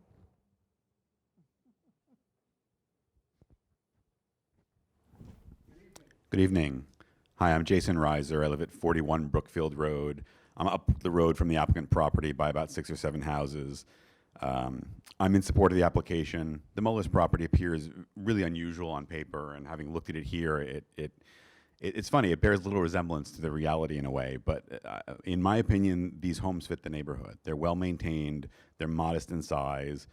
I know the Mullers care deeply about the environment, and I know their decisions are guided by their efforts to limit their environmental impact. I appreciate this board as a complicated issue before it, and I thank you for your attention in the matter. I believe strongly in this process, and to the degree that zoning relief is available to homeowners in our area, I think it should be available to this applicant as well, in that it kind of represents the genesis of our community. Thank you. Thank you. Is there anyone else that would like to speak?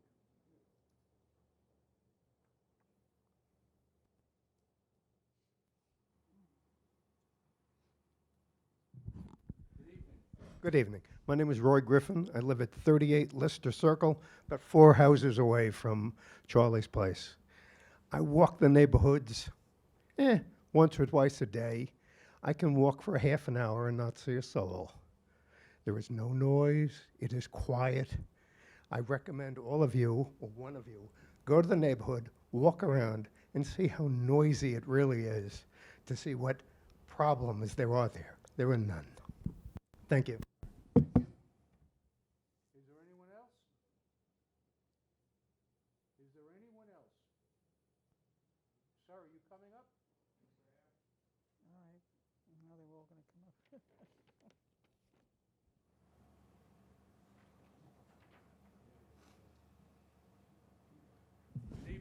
Good evening.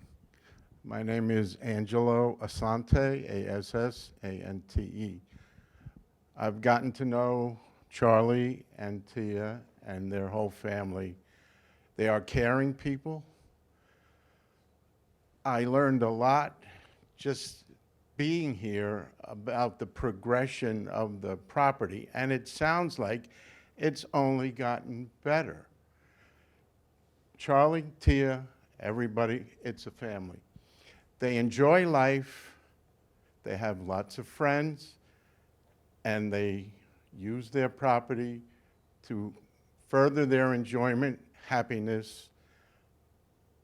Everybody here enjoys it that are in support of them, and I hope you take that seriously because they're good people. Thank you. Thank you. What's that?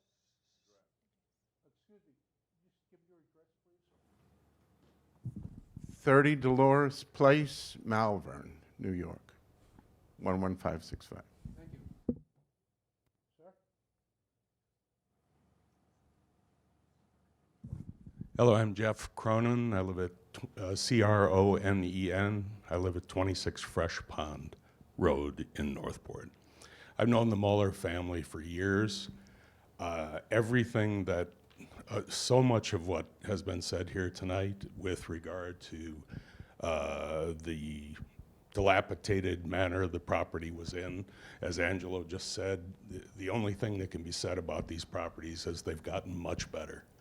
There is no noise in the neighborhood. We walk the neighborhood all the time, all along Seashell Lane and in the beach area. There's no noise pollution going on. So there were many non-truths spoken here tonight, and there's just I hope you give it serious consideration. This is a non-problem. Thank you. Thank you. Is there anyone else that would like to speak? Anyone else? Once I bring the applicant back, that's it. So is there anyone else who would like to speak? Okay. Would you like to come back?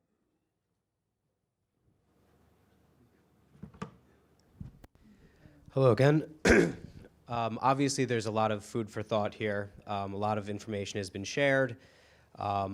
In light of everything that's been discussed and wanting to respond to those comments meaningfully and fully, I would ask that the hearing be held over and kept open for a future date so that we can have time to digest and respond to the comments that were received tonight. You want to leave it open also, right? So you can read this, correct? Okay. March 14th. March 14th. Got it. All right? Thank you. So we'll be adjourned to March 14th, 2023. Thank you very much. You're quite welcome. Right, Leo? Yes. Good. All Okay. right. Thank you, everyone. That concludes our meeting for tonight.